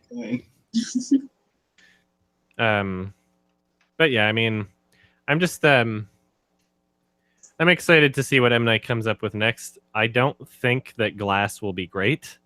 It's definitely not going to be as good as Unbreakable. That's for sure.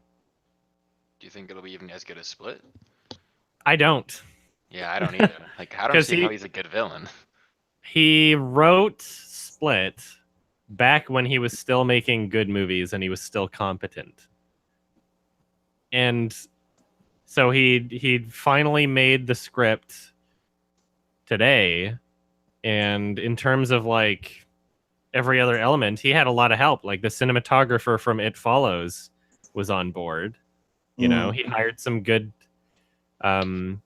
composition for the music too. I mean, like most of the elements were either people helping him out or him taking directly from a point in time where he hadn't completely lost his shit yet.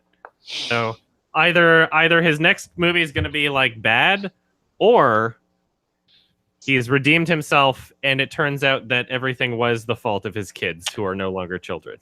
Because that's what he did all the time, was he'd blame all of his bad movies on his kids. He'd be like, no, I wanted to make this for my kids. And that's why. That's putting a lot of pressure I on his did The kids. Last Airbender for my kids. I did Lady in the Water for my kids. And so maybe he was telling the truth. Maybe now that his kids aren't kids anymore, he'll start making decent shit again. Did he make The Visit for his kids? Yeah, I don't know. What about The Happening? I feel like The Happening could have been for his That wasn't kids. for his kids. Yeah. I don't know if you guys have seen this article about honeybees vanishing. After Earth was for Will Smith's kid. Oh yeah, I don't know if I can. That was for a kid also. That was like 90% Will Smith. Yeah. Do you guys even consider that a Shyamalan movie? I do. It's so amazing. I mean, love Shyamalan it. directed After Earth is like one of the best Like, I love this collaborations. movie, but I just sort of assume it's like a Perfect. movie that has like M. Night Shyamalan's name on it as like a sacrifice.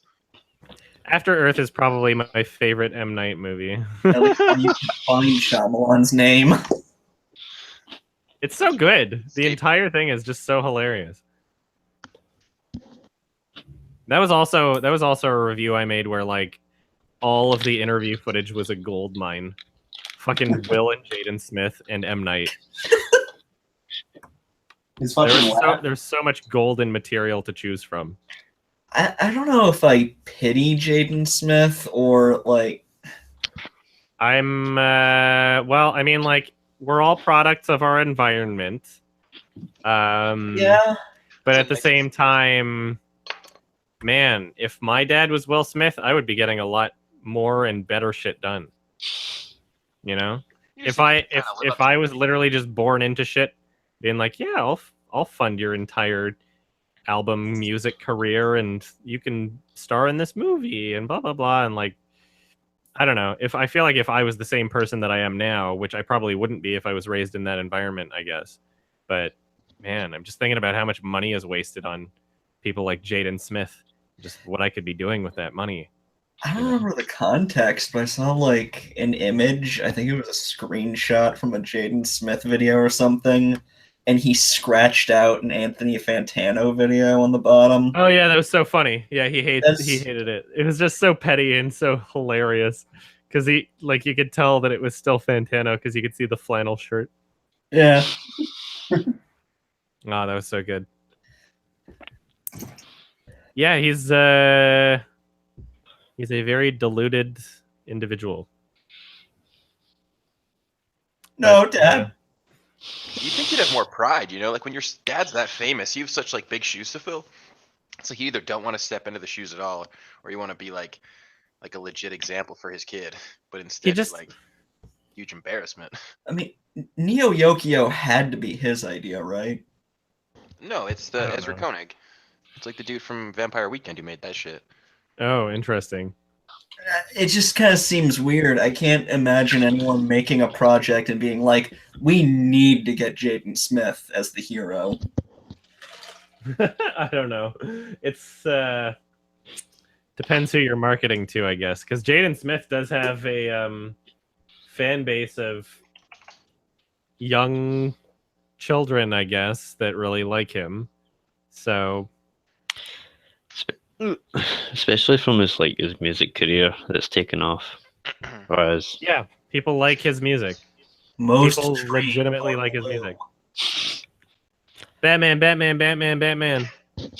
thought it was more like ironic, like, because I feel like it's pretty hard to objectively like his music when he's like the beats are good. There's a lot of people that objectively like his music, that are unironically enjoying his music.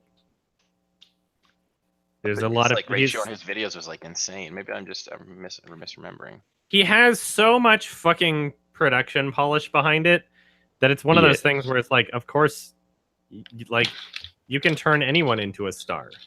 You really can. You know, like Rebecca Black, she made that shit, and it was like an unintentional parody of the music industry, But even this, enough people hated it. It was like, her voice sucks, the lyrics suck, blah blah blah. But she got, a bit of propulsion from that. All of a sudden, a more legitimate studio picks her up and is like, okay, well, here we got this producer who's like in the industry or whatever. We got blah blah blah blah blah. And you look at the video she comes out with after that. She sounds literally just like anyone else that's in top 40 shit. And it's so much of a statement right there where it's like literally just the production value behind it can make the difference between the most hilarious thing that everybody was making fun of and just Katy Perry. Like, wow, it's another fucking there's so many of them. She was on a podcast actually, and they played her album on the podcast, and it was just to like show everybody like, oh, by the way, this chick's actually like signed to a real label now. Yeah, and it sounds the exact same as anything else you would hear right now. Exactly. Like, it was actually I was like, what the fuck? Harley Rae Jepsen or Katy Perry or any of them. It sounds the same, and it's so I don't know. There's so many times where it's like I hear like a really fucking poppy song. And I don't know why, like, especially when it's a female vocalist, they all just start to blend into the same thing. And I'm like, this sounds exactly like that other artist. It sounds the exact same. If I'm like in a restaurant and I'm forced to listen to pop music because that's what they're playing. Fuck. It's all just so obnoxious. I mean, I'm already not like a big music connoisseur or anything. I wouldn't call myself a connoisseur, but I would call myself a person who's interested in music, obviously. Well, here's the thing, Apple Does in the comments. Rebecca Black, I don't even think her parents were super rich. They were just wealthy enough to hire, what was it, like Arc Studios, or what were they called? Arc Music Factory. What's his name? He was like stalking H3 Productions. Yeah, the weird guy who was in all the videos with the kids. I think it was a birthday. I think she said it was like a birthday present for like whatever her birthday was, like 16, 17. It was like yeah, she wasn't. I think she was like 15. She might have been 14. Like, oh, do a music video for your birthday. Just a nice, fun little thing. Yeah, there's literally I think it was called Arc. And like Arc Production, music production company or something. But yeah, just an LA-based company, I think. And, you put your videos up. You're like, okay, well, we got this one writer who's writing all these songs, and he'll make your kid a superstar. And what's kind of fucking funny about it is like the one guy, what was his name? It's Patrice Williams. Yeah. Patrice Williams. Like... You could tell, like he was behind the whole production and lyricism and everything. He was behind most of it. But what's funny about it is that he inserted himself into every single one of these songs. And I think the entire point of that was like he was basically charging these parents to fund their kids' song and music video. But he was inserting himself into it in case he does make some sort of a successful star or something. In case one of them does sell, then he can propel his own music career on top of that. Like it was very much for himself too, which is what I kind of noticed. Is like he was trying to propel his own career, his own failed music career, and started using children as a way to do that. That makes it sound way darker. I mean, that's fucking Hollywood, man. That's fucking Sounds like LA. Jimmy Kimmel. Like everybody's just fucking feeding off of each other and taking advantage of each other. The fact LA that is it probably such a brought him a fucking ton of shithole. business, right? Like I bet like once people found out, oh, Rebecca Black actually got famous from this Patrice Wilson guy. He probably did get a bunch more videos from Yeah, he kids. did. Like why It's like, wouldn't look, I made a superstar. a superstar? Oh, Adam, I wanted to ask you: have you checked out Death Race 4 yet? They made that dude made a sequel to. I don't know where to find it. I And it's not directed by Roel Renee anymore, but it still looks funny. I don't know where to find it. I don't know where it's available. Is it still super homoerotic? No, actually, there was a bunch of nudity. I think of chicks only. I think that was the change. That it was like very sexual, but not homoerotic. Yeah, they It was tried to actually get him to funny. change for Death Race 3, but he was like Fine. very begrudging about it. Like, fine, I'll have a I'll have a female action scene in this one. Fine. The cage fighting will be women. Apparently, it's on Redbox. What the fuck is Redbox? It's like the box at the grocery store where you rent DVDs. Oh. Is it somewhere? Is that on iTunes? No, I don't think so. Actually, I can't find any legal way to get it. I just pirated it because I'm a piece of shit. But That's like okay. My favorite fucking quote from you is, "This is too gay for me, and I suck cocks." Yeah. That belongs on a T-shirt. It does, but You might get the word thrown out cocks of in it. establishments, but yeah. I really should. I'm thinking of updating my merch and changing around a bunch of shit. Because I like merch is the last thing on my mind, and I know it would like if I just figured it out, I could probably like bring in some extra income and help me out funding my album and shit. But I'd buy your I'm stuff. never thinking about the merch, you know. I'm always just thinking about the content first. I pretty much never buy YouTuber merch because I'd have to fucking explain the in joke to anyone who asked. Yeah. Unless you like reference a movie or something, like I would. Yeah, it'd just be weird. Mm-hmm. I kind of find like it connects you with people sometimes though, where you'd be like, "Hey, I know that thing." You know? Hey, nice shirts. It's like the more esoteric it is, the less likely that's a thing. Believe it or not, I have to piss again. I drank a Red Bull earlier. The I had caffeine to is pee 3 times during 3 going right through me, billboards. so I'll be right back. That's symbolic, man. Yeah. Do you think the filmmaker intended that?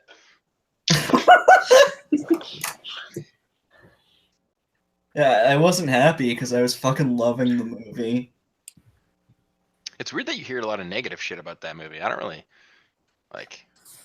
I really like the movie, and people are like, "Oh, it's awfully glorifies racism." The entire movie, aside from Lucas Hedges, that kind of bugged me was that I got like tonal whiplash a little bit. Like it would have gut-busting, hilarious scenes followed up by "My daughter was raped and killed." I feel like that shit works. I don't know why Martin McDonagh can do that. I feel like he can switch the tone. I sort of thought Lucas Hedges was good because he just seemed like a fucking retard. Like I feel like Southern teenagers are like, I just picture Southern teenagers as like just real weird and dumb and like awkward. So it was like, I don't know. I thought he was perfect. I was like, this kid just seems like a fucking closeted kid. Yeah, that was. The one scene where he's like, oh, like when he sees the billboards and he's like all frustrated, like, oh, wasn't enough that she died. It wasn't enough that this happened. No, rape and murder. Fuck her for like trying to. Fuck her for trying to get justice for her fucking daughter, right? Yeah, his feelings are more important than justice. Who's this? 3 Billboards. Lucas Hedges' character. Yeah. I was saying how I didn't mind him because I just assumed most like people in the South are retarded. So I was like, oh, like the way he acts just seemed like slow enough that I bought into it. I was like, I like this. Like this kid's just really slow and weird. Yeah, he is really. Yeah, I feel like there's gonna because you've been like shitting on him for a year or so now. I feel like there's gonna be the movie that's gonna hit me where it's like, oh my god. He's really bad. Well, because he's not exactly a kid, you know. He's young, but he's not like fuck Timothée Chalamet or whatever his name is. Like that was a deserved nomination right there. Like that was a great performance, and he was in both Call Me by Your Name and Lady Bird and played 2 completely different characters and did a fantastic job. He turned into Casey Affleck in Interstellar. What? He was the little. He was the young Matthew McConaughey kid. Oh, he was in Interstellar who turned into Casey Affleck. Yeah, he became Casey Affleck. Oh, okay. Yeah. Maybe Casey Affleck. I should watch that movie again, if only for the soundtrack and the docking scene.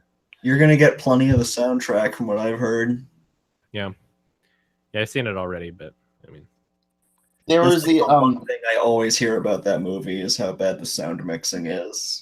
Oh yeah, I couldn't hear anything that the robots were saying at all during the whole movie, so I had no idea. I saw it twice in theaters. I didn't know anything what they were saying. The droids, the androids, and then when I got it on Blu-ray and I put the subtitles on, I was like, oh, that's what they're saying. They're actually telling a joke. I had no idea. What are my thoughts on Michelle Haneke's comments on #MeToo? He's said the same thing that a lot of other French people said, because they have very different politics when it comes to like gender and gender identity and behavior and romance and love and all those things. Like French people have a very different way of dealing with those things than Western North America. So I'm not surprised. I'm a little pissy that he's getting a bit more flack for it than someone like Catherine Deneuve, who also said the same things, and she's arguably more famous, but people are treating fucking Haneke like he's some sort of a worse person about it. But I think it's because he's a dude saying it and not a woman saying it. But anyway. What's the name of the director for Call Me by Your Name? Louis Luca, or Luca, Luca. I don't know how to pronounce it. He's Italian. And then Guadagnino or something. I don't know. He wasn't nominated for Best Director, was he? He was not. He probably should have been. I really also, like think fucking Denis Villeneuve should have been also. Yeah, because like you said in your review for Call Me by Your Name that like, and I agree. Just even looking at it, everything just looks so appetizing and appealing. Oh yeah. And like just the setting of Northern Italy was just like you want to go there. Yeah, like he everything does a great he job framed. at visual storytelling. He really does.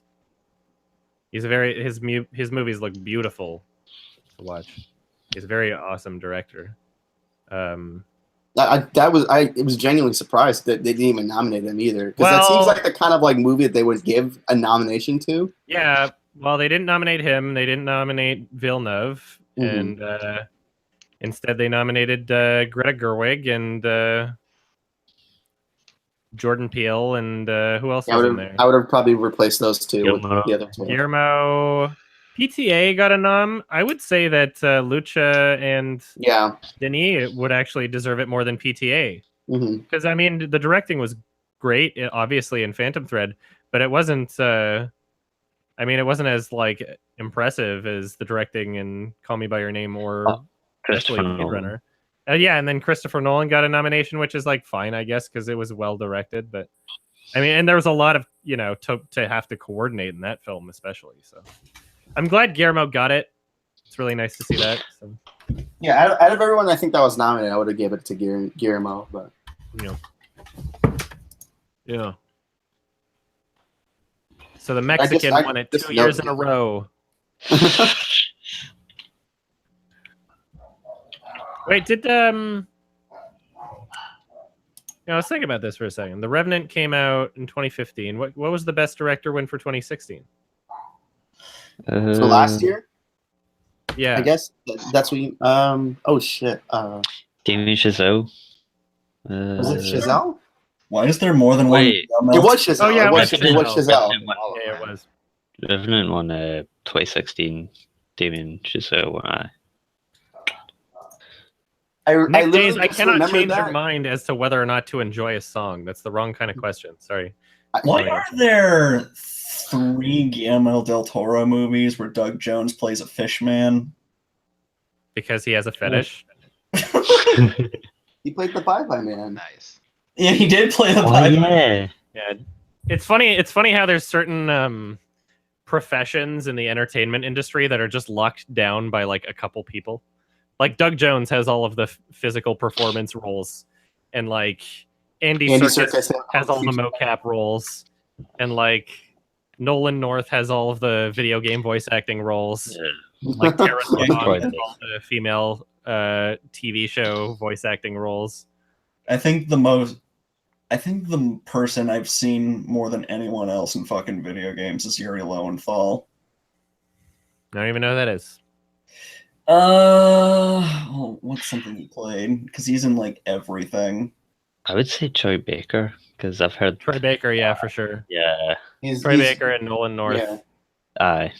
Nolan North is like you don't even notice him in a few things, because like before I even knew who he was, he was just playing like goons in like the Arkham games, and he also even voiced the Penguin.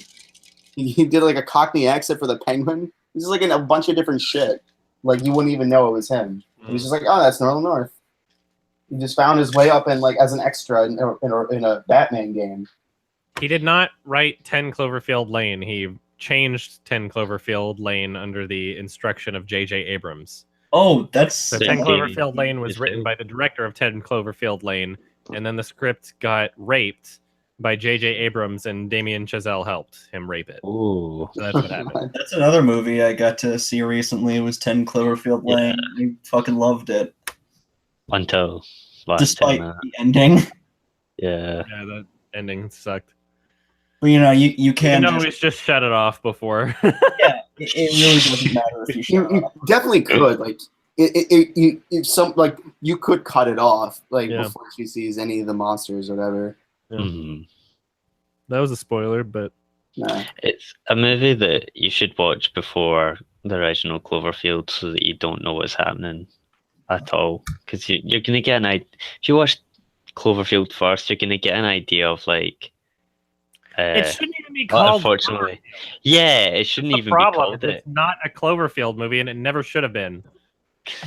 It's the only movie that made me put the words John Goodman is and scary together in one sentence.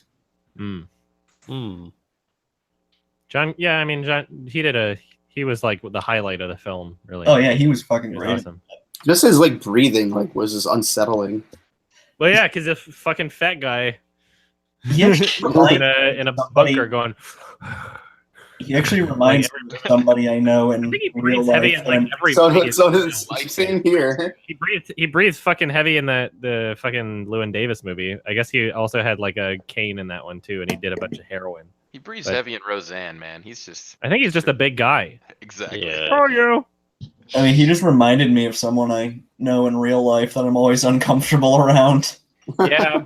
There's a lot of old guys. There's a lot of fat guys, but there aren't a lot of old fat guys. So, well, the guy John Goodman's gonna go soon. Rest in peace. Not looking for, I mean, he's a great actor. I'm just like, I'm so obsessed with like death at this point. That I just, you know, like that. I'm just counting down on certain people. Like, you're not gonna be here much longer. I'm sad. Cool. Yeah. I am obsessed with death. I am. Lane. I'm incredibly. It's like he took his character from Big Lebowski, took away all the humor, and cranked the crazy up to 11. Yeah, I am basically Caden with how obsessed I am. But yeah, the I tried watching Cloverfield Paradox. Oh God. I watched the whole thing Because it was amazing. I did like. I probably should finish it eventually, but I did laugh uncontrollably when that guy's eye went like that. Oh way. yeah, that was so funny. That was hilarious. I didn't talking. What did he say again? He was like, "What?" Yeah, I know. He was just like, "What?" Like they What? thought that was scary. They That's actually weird. thought that was scary. Was it though? I don't. Man, I thought No, like the I don't know, part it seems that, like like, a really- comedy, man. Like the whole movie. The foosball table scene was the one that made me laugh the most. That was pretty good. Like just a random The hard demons are cut to a playing foosball table losing its shit, and then it just cuts back to the scene. Yeah, the entire movie was just random weird things happen with no last time I reasoning saw behind that- any of it.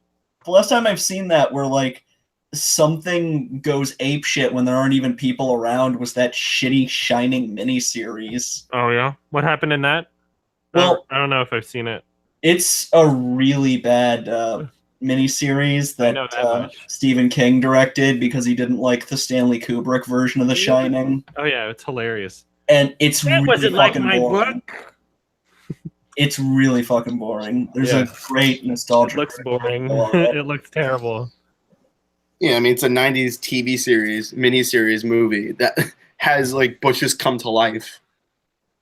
Yeah, Sounds funny. Maybe I should check it out. but the thing it keeps Stephen King's The Shining. the thing it keeps fucking doing, it's mostly like the family talking and being super boring, and occasionally there's a scene of like random shit in the hotel going crazy when nobody's around to see it. What a shitty poster on the IMDb. Like, it just says everything you need to know about it. You know? Fucking 90s TV quality poster. But yeah, the Nostalgia Critic video on it was like my favorite thing. That's how I discovered that. Yeah, he did such a good job. It was so funny. Mm-hmm. Yeah, it looks hilarious. John Goodman has never been nominated for an Oscar, but he should have been for Cloverfield Lane. Oh yeah. That was another one that just flew under people's radar.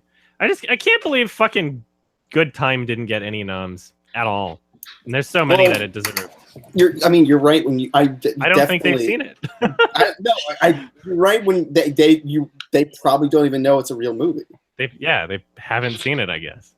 Did it even win like a Spirit Award or anything? I don't know. Because that movie's fucking tight. So weird. No, the only movies that deserve Oscar noms are fucking Boss Baby, Suicide Squad. Well, yeah, Boss Baby is an Oscar-winning film, though, so that I'm not gonna take away. That's a great film. It's Good Time's a good movie, but not like Boss Baby. The Safdie brothers have a new film in Boss production. Baby has a Netflix series coming out. The Safdie brothers are making a movie now with Jonah Hill. Oh, fuck. He's jacked now. Called Uncut Gems. Like he's getting jacked. Maybe he's gonna be like a Oh, badass. yeah, maybe. Who knows? There's like a website They're called such good Jonah Hill directors. Fat, I trust them at this point. I really do. Jonah Hill Fat says that he's on Swole Patrol. I've never seen Boss Baby, but just looking at it, it's like if you took every cringy meme that your aunt posted on Facebook and like snowballed it into a movie. Oh god, yeah. It was terrible. Yeah, we had it on, like we were at a friend's house and it was just like they just had it on. Ironically. And it just looked like any other DreamWorks movie that has ever been made, ever. Nothing at all special. But like it's getting a Netflix show now, so. And it looks like really terrible. Oh, it's getting it. Really? There's a trailer. There's a trailer, and the animation is just like so garbage. Don't you think Netflix is becoming like the shitty video store like you go to and you find all these movies you've never heard of and you never would watch? It's like when I go on Netflix, it's like all this shit that I'm like, what is this garbage? Like it used to be anytime they put out a series, I was like, oh, this is gonna be amazing, and now I don't even watch them. Still, well, yeah, it's. I mean, a lot of their original content now is just scooping things up that nobody was gonna watch. Mm-hmm. Like Cloverfield Paradox is a Netflix original, but it's not. They didn't make it. They just bought it. They're like, yeah. I'm guessing the same was with Death Note. No, they produced that one actually. Yeah, and Mute. Oh, like, good for them. Do a review on Mute, did you? Because that movie is such a fucking. I haven't reviewed that yet, but I'm considering it. Oh my god! I did like see through the entire stream you did on Death Note. Oh yeah. Yeah, same. Yeah. It was. I had a lot to say. Yeah, Pacific Rim Uprising is out, and it might actually beat Black Panther. But it doesn't look very good. Yeah, it's got a 44 Metascore and a 6.0 IMDb user rating, which is ridiculously low for a movie to have on its like opening day or opening. I barely weekend. remember even the first Pacific Rim. I'm just not that movie. Even I saw that in the theater. It was like one of the first movies I ever saw like on my own, just with nobody else around me. It was I saw it and I left it and I said that was pretty good, and then I don't remember it anymore. I pretty much never watch movies alone. I always have to have my dad and sister with me, or it just feels pointless. Although I prefer to see movies by myself just because now that the campus bus that I go to school for just drives me right to the theater, like it's right across the street, and just go. Like true fucking story about 10 Cloverfield Lane. Everybody was out of the house, and I was listening to Sardonicast, and they're like, by the way, there might be spoilers for 10 Cloverfield Lane. I'm like, well, I guess I should watch it now. And then you did spoil Cloverfield Lane, though. Yeah, where's the Sardonicast? Yeah, you didn't really. Where's the Sardonicast of this? What do you mean? It's our first episode. No, for this week. Or for this week? It's coming Monday.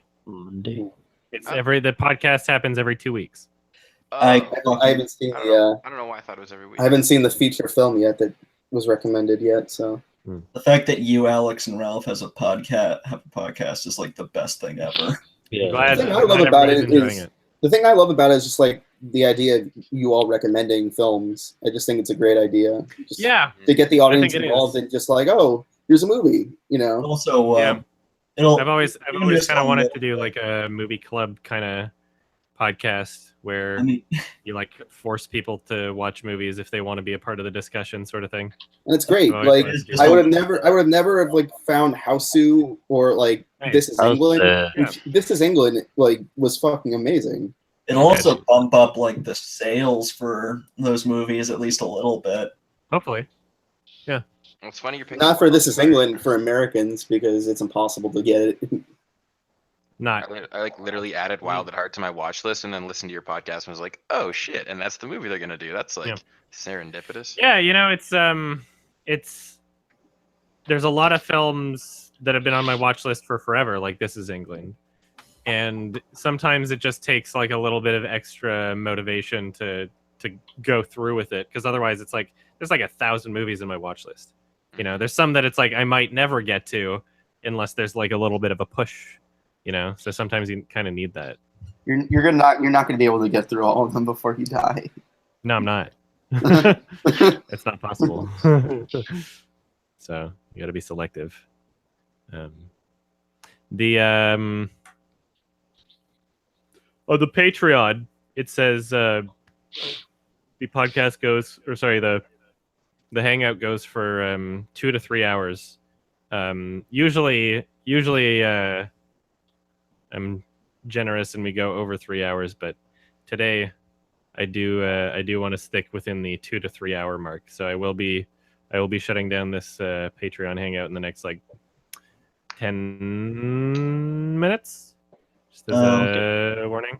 I know this one's shorter than the other ones usually, but it's still over 2 hours long.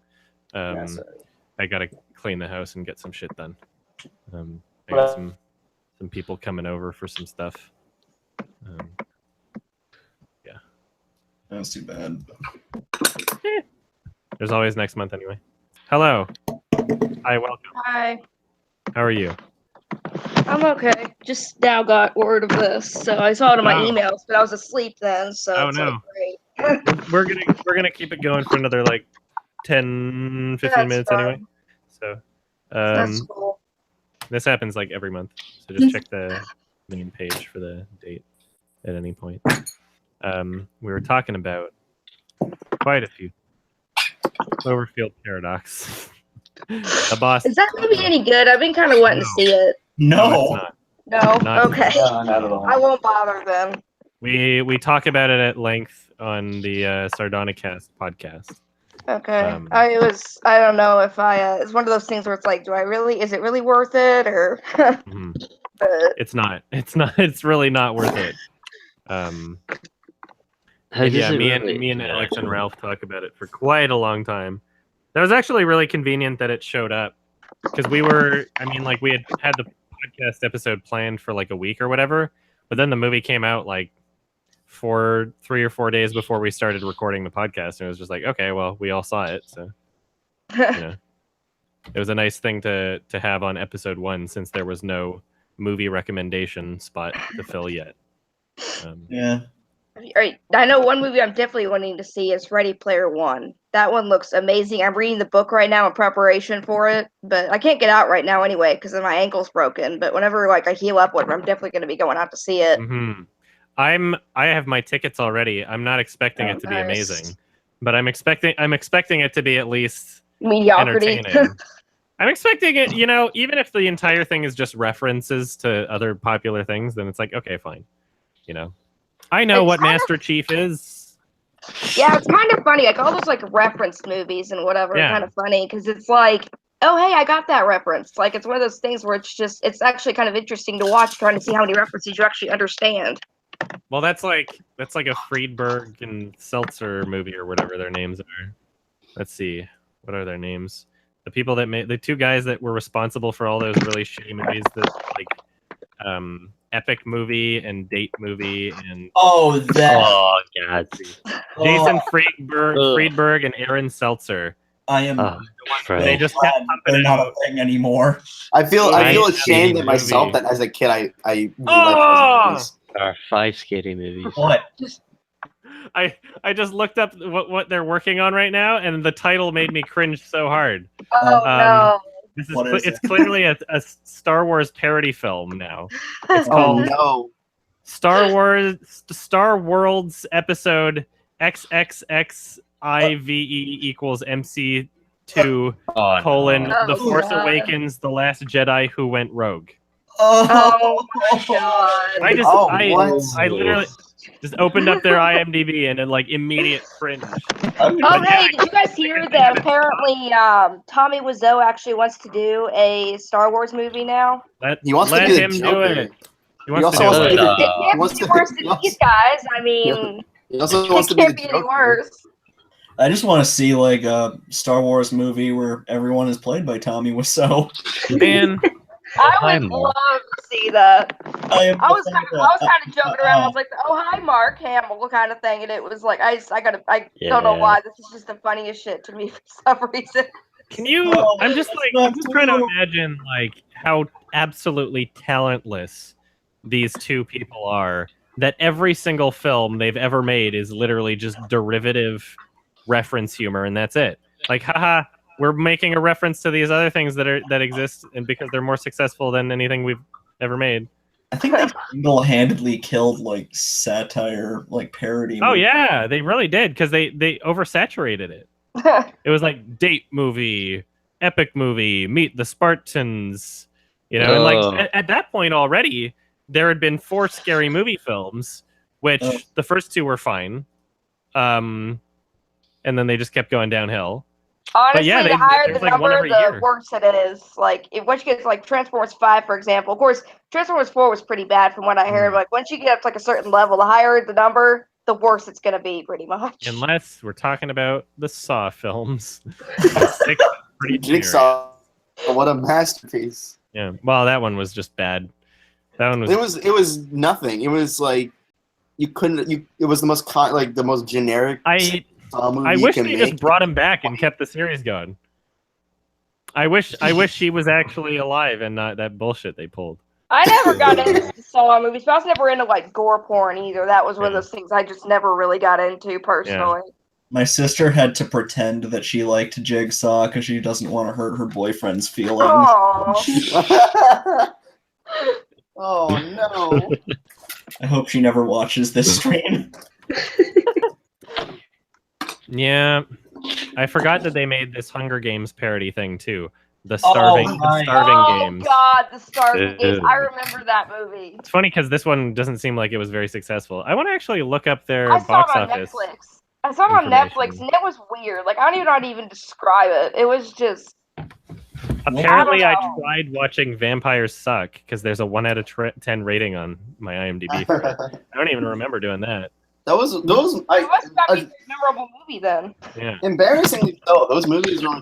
I liked those movies as like a kid when I was like 10 or something like that. Oh yeah, that's not surprising. Well, Kids yeah, are I mean, dumb. it's humor for kids and idiots.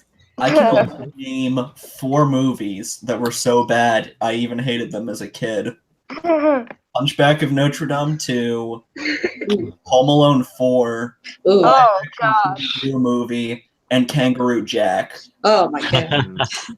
Those I are the actually 4 remember I remember watching Home Alone 3, and I actually had a huge crush on Alex at that point, just because I was younger, I was, his age, or a little bit younger than him, and whatever, and, like, I remember I actually liked the movie personally, but, like, my brother's like, man, it's such a bad movie, it's like, it's really not, like, especially compared to the Home Alone 4 and 5, it's really not that bad.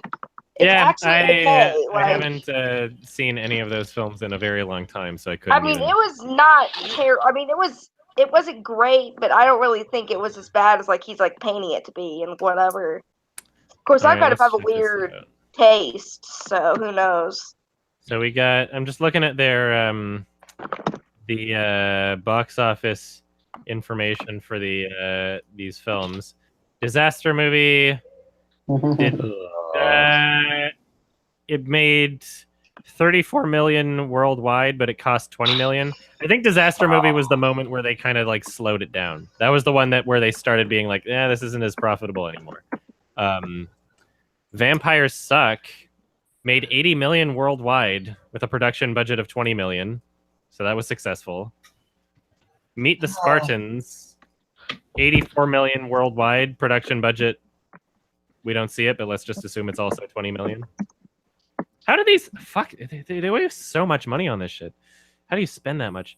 Epic movie, 86 million worldwide. Wow, they're all pretty fucking consistent. They're like all the same. Yeah, date movie, 84 million worldwide. Production mid budget, 20 million.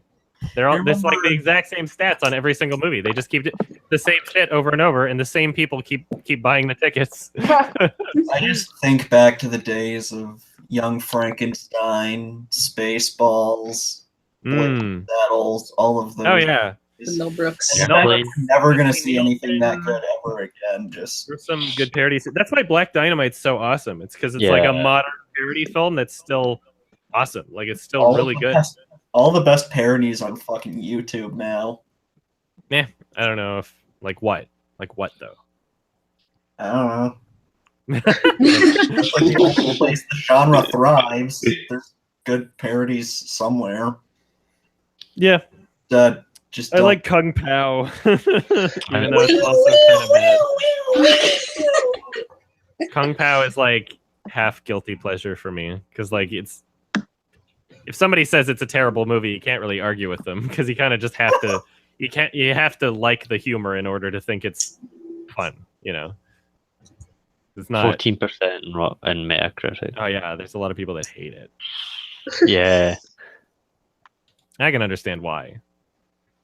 I think that's one of the things that I learned from like your videos the most, though, is like the difference between I like this and this is good. Like I personally enjoy that movie, but it's really terrible. Yeah, it's not like you can't really praise its craft so much as you can just say that you really love the humor. For example, for example, I'm not a big fan of Toy Story movies. I know that they're amazing movies. I just don't like them personally. They're not my taste, and I'm not gonna say they're terrible movies because I hate them, but I'm not gonna say that. But it's like I don't like them, but I'm not gonna say I don't like them. Therefore, they're terrible movies because they're not. I think that's like every war movie ever made. No.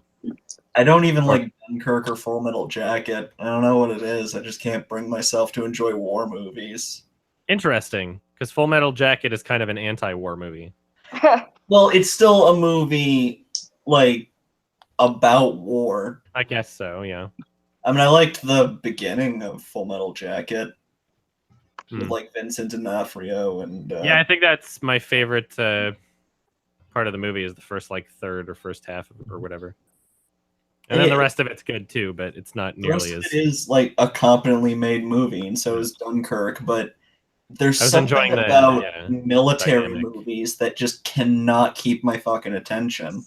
I hear you. I know what you mean. I'm not a big military movie kind of person either. Same. That is like there is a big market for that of people that will just love it just because it's that, obviously. But it's like American Sniper or something like that.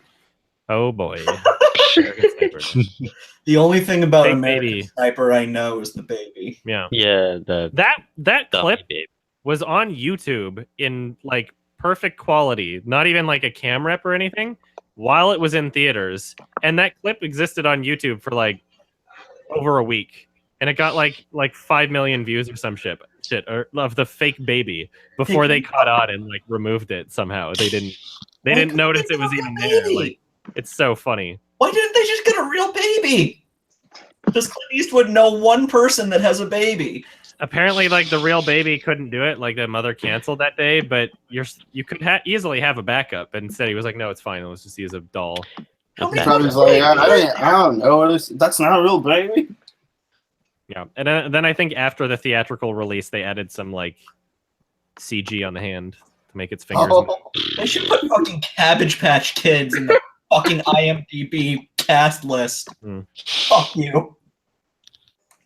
I just want to know how to remove myself from the cast list of Hunt Down the Freeman. I don't know how to. I have to. Why wouldn't you want to be on the cast list for that? That's a great accomplishment, great honor. One of the few video games. One of the few video games my sister has ever played at all is fucking Half-Life. And she wanted to puke when she saw the trailer for Hunt Down the Freeman. Somebody's asking me what my expectations for Isle of Dogs are. Obviously, I think I'm going to enjoy it. Me too. I'm excited. I'm very excited. I saw on your Twitter that like there's not a lot of theaters that are playing it where you are. No, There's not a lot of theaters playing it total. It's it's like the 10 release date theaters was in the US. The official release date was yesterday, but it's not playing in any theater that's nearby where I live, not on campus when because I'm going to be home for spring break. On the 28th, that's when it starts playing more worldwide for people. That's interesting because there's one theater in Toronto that's playing it right now, and that's all of Canada. But starting next week, there's another theater in Vancouver that will have it, so I'll be seeing it soon. Actually, I mean, here in Minnesota, I went to 2 different theaters that have cardboard cutouts for it, and I've seen the trailer twice. Oh man, I've seen the trailer 5 times. I've seen the. Well, no, I mean before movies, before 3 Billboards and Black Panther. Searchlight is just stupid. I hate them. I would never if I have the choice between Fox Searchlight buys the rights to my films for X amount of money, but there's another studio that's paying me less, but I know would distribute it better. I would just not go with Fox Searchlight because they do that with every fucking Wes Anderson movie. They wait for people to prove that they want to see it, then they release it in as a wide release. They have it such a stupid small release at the beginning all the fucking time. It's I don't understand why they can't just put faith in it because look at the YouTube trailer. That's 12 million people have watched it. Right? All of the web clips you've been uploading on the Fox Searchlight YouTube channel have been getting a shit ton of views because people are excited to see the movie. Wes Anderson is a named director. He's as popular as fucking Quentin Tarantino. Not yet. He's as popular as Guillermo. I've never I would say Wes Anderson's more popular than Guillermo del Toro. As a household name. I really gotta see Fantastic Mr. Fox eventually. Yeah, I do want to see that. That's one of those movies that my little brothers who don't really care about movies have seen plenty of times. My brother and sister have both seen it, and I still haven't. They used to have a Thanksgiving tradition where they would see that movie every Thanksgiving. Yeah. I just don't understand because Fox Searchlight is a subdivision of 20th Century Fox or Fox Entertainment, and all these other divisions have no problem putting their faith in titles like Fox. They didn't even spend that much on Deadpool, but they advertised the shit out of it and threw it in a bunch of theaters. Deadpool was a relatively low budget movie for a Marvel film. It's not even they spent that much on it, but yet they still put their faith in it and they still gave it a wide release because I guess they were yes, let's put this in as many theaters as possible. We'll advertise it to shit, and we'll make sure that it does well. But they're not willing to do that for smaller films, and it pisses me off. Despite there being just as much, well, not just as much, but a lot, more than enough hype and guaranteed buzz surrounding it beforehand. That's what pisses me off. Is I can understand you doing that for some indie director. First time thing. Nobody's ever heard of the guy. It's getting some good reviews. It was at Cannes or something. I can understand doing that. This is Wes Anderson. All of his movies, for the most part, have been successful, except for Fantastic Mr. Fox, which it's your fault that it wasn't successful because you didn't put it in enough theaters, you assholes. And I don't want that to happen again to Isle of Dogs because he doesn't fucking deserve it, and people actually want to see the movie. That's a stop motion movie too. The closest to me right now, because I've just looked it up or whatever, the closest to me is 90 miles from me. Mm-hmm. That's where if I want to go see it, I have to go 90 miles away, and it's So apparently on April 5th, it'll get a wider release. I mean, when I saw the trailer for it and saw that fight scenes used cotton balls or something, that is so Fantastic Mr. Fox also. That's awesome. It's great. Oh man, the animation looks even better in this one. But I'm super fucking excited for it, and I get to see it next week, thankfully. So. I'm sure I do see their creepy eyes every time I shut my eyes, but I purposely shut the trailer out of my brain just when I saw it in theaters. When I saw it, it's by him. I was I'm just gonna try to forget this trailer. I just don't want to remember. Yeah, I'm gonna see it. Doesn't look like it reveals too much at all, honestly. I don't remember it. I just remember them doing dog things, so that's about it. I like that all of the dogs have dog things. Leader names: Duke, Chief, Rex. And I remember like there was like a gigantic cast. I was like, holy fuck, that's a lot of fucking people. The typical Wes Anderson cast plus Bryan Cranston and Scarlett Johansson. Yeah. Otherwise, we got all the regulars, like fucking Bill Murray and like Jason Schwartzman or whatever his name is. Because I've never seen a Wes Anderson movie before, and yet I'm somehow still super hyped for it. The only one I've seen is check him out. The only one I've seen is Grand Budapest Hotel. That's a good one. Yeah, that one's great. All right. This movie now. Like I said, this is coming to an end. So if ever anybody has any like final questions or comments or anything, feel free to ask one at a time before I shut down the stream. And anybody have any things they would like to ask? I'm thinking. Sure. I guess if like you brought Deadpool up earlier, did you see the trailer for Deadpool 2? Because I didn't. Yeah. It left no impression on me. I mean, like I like that they took a jab at Justice League. That was funny. I don't remember that. Was it like no, the they were CGI because they have the guy with the green on his arm. They're like, wait, that's not finished. And then like, haha, this is better. That's right. And then he's like, oh, weird. How did that happen so fast? I guess it's not like we're trying to digitally remove a mustache, which was kind of funny jab at Superman Justice League shit, which I kind of found funny. But I would yeah, have who liked knows? I want them to be a little bit more ridiculous. If I think what's funny about it is I'm pretty sure that the actual title of the film, an untitled Deadpool sequel. Yeah, it's actually called that. Oh, now on IMDb it's Deadpool 2, so I don't know anymore.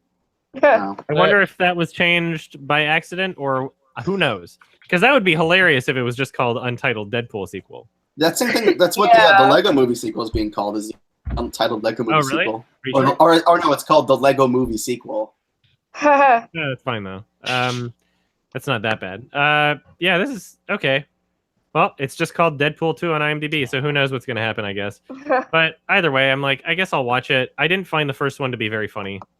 Yeah, like I mean, I found some things funny, but they're not as funny on a second viewing. Yeah, the humor it doesn't have that kind of really humor. didn't connect with me. Like, I just remembered I left the oven on. Like, okay, haha. Yeah, that nobody in the theater laughed at that. Yeah. Literally nobody. The thing that offended me most was like the Jared one, because that is so fucking dated. Yeah. Though I hate the look of it too. Like the movie just kind of looks kind of like disgusting. Yeah, we'll see what happens to this one because it has a different director now, so it might, and it has a higher budget also. So it might just look nicer. Who knows? I just didn't think it was particularly well shot, the first one. There's a lot of like Judd Apatow shot, reverse shot bullshit going on in it. And it's like it looks like concrete. Yeah. Anyway, any other questions? All I have to say is I had fun. Well, thank you for joining. Even if I did jump in at the last minute. Oh, no worries. No worries. Anybody else that didn't get a chance to ask anything? No pressure. No pressure. Thinking. You only got one shot. Do not miss your chance to blow, because opportunity comes once in the Patreon Hangout. Yo. Mom's it. How's the weather? Fuck. Actually, the weather in my room is pretty good. I was kind of wondering what movie you're most looking forward to for the next year. Yeah. Isle of Dogs, which is why I made that tweet and I was pissed. I don't know. I can't think of any other one that I'm like as excited for this year. Suspiria, the remake coming out this year, I guess, from Lucha.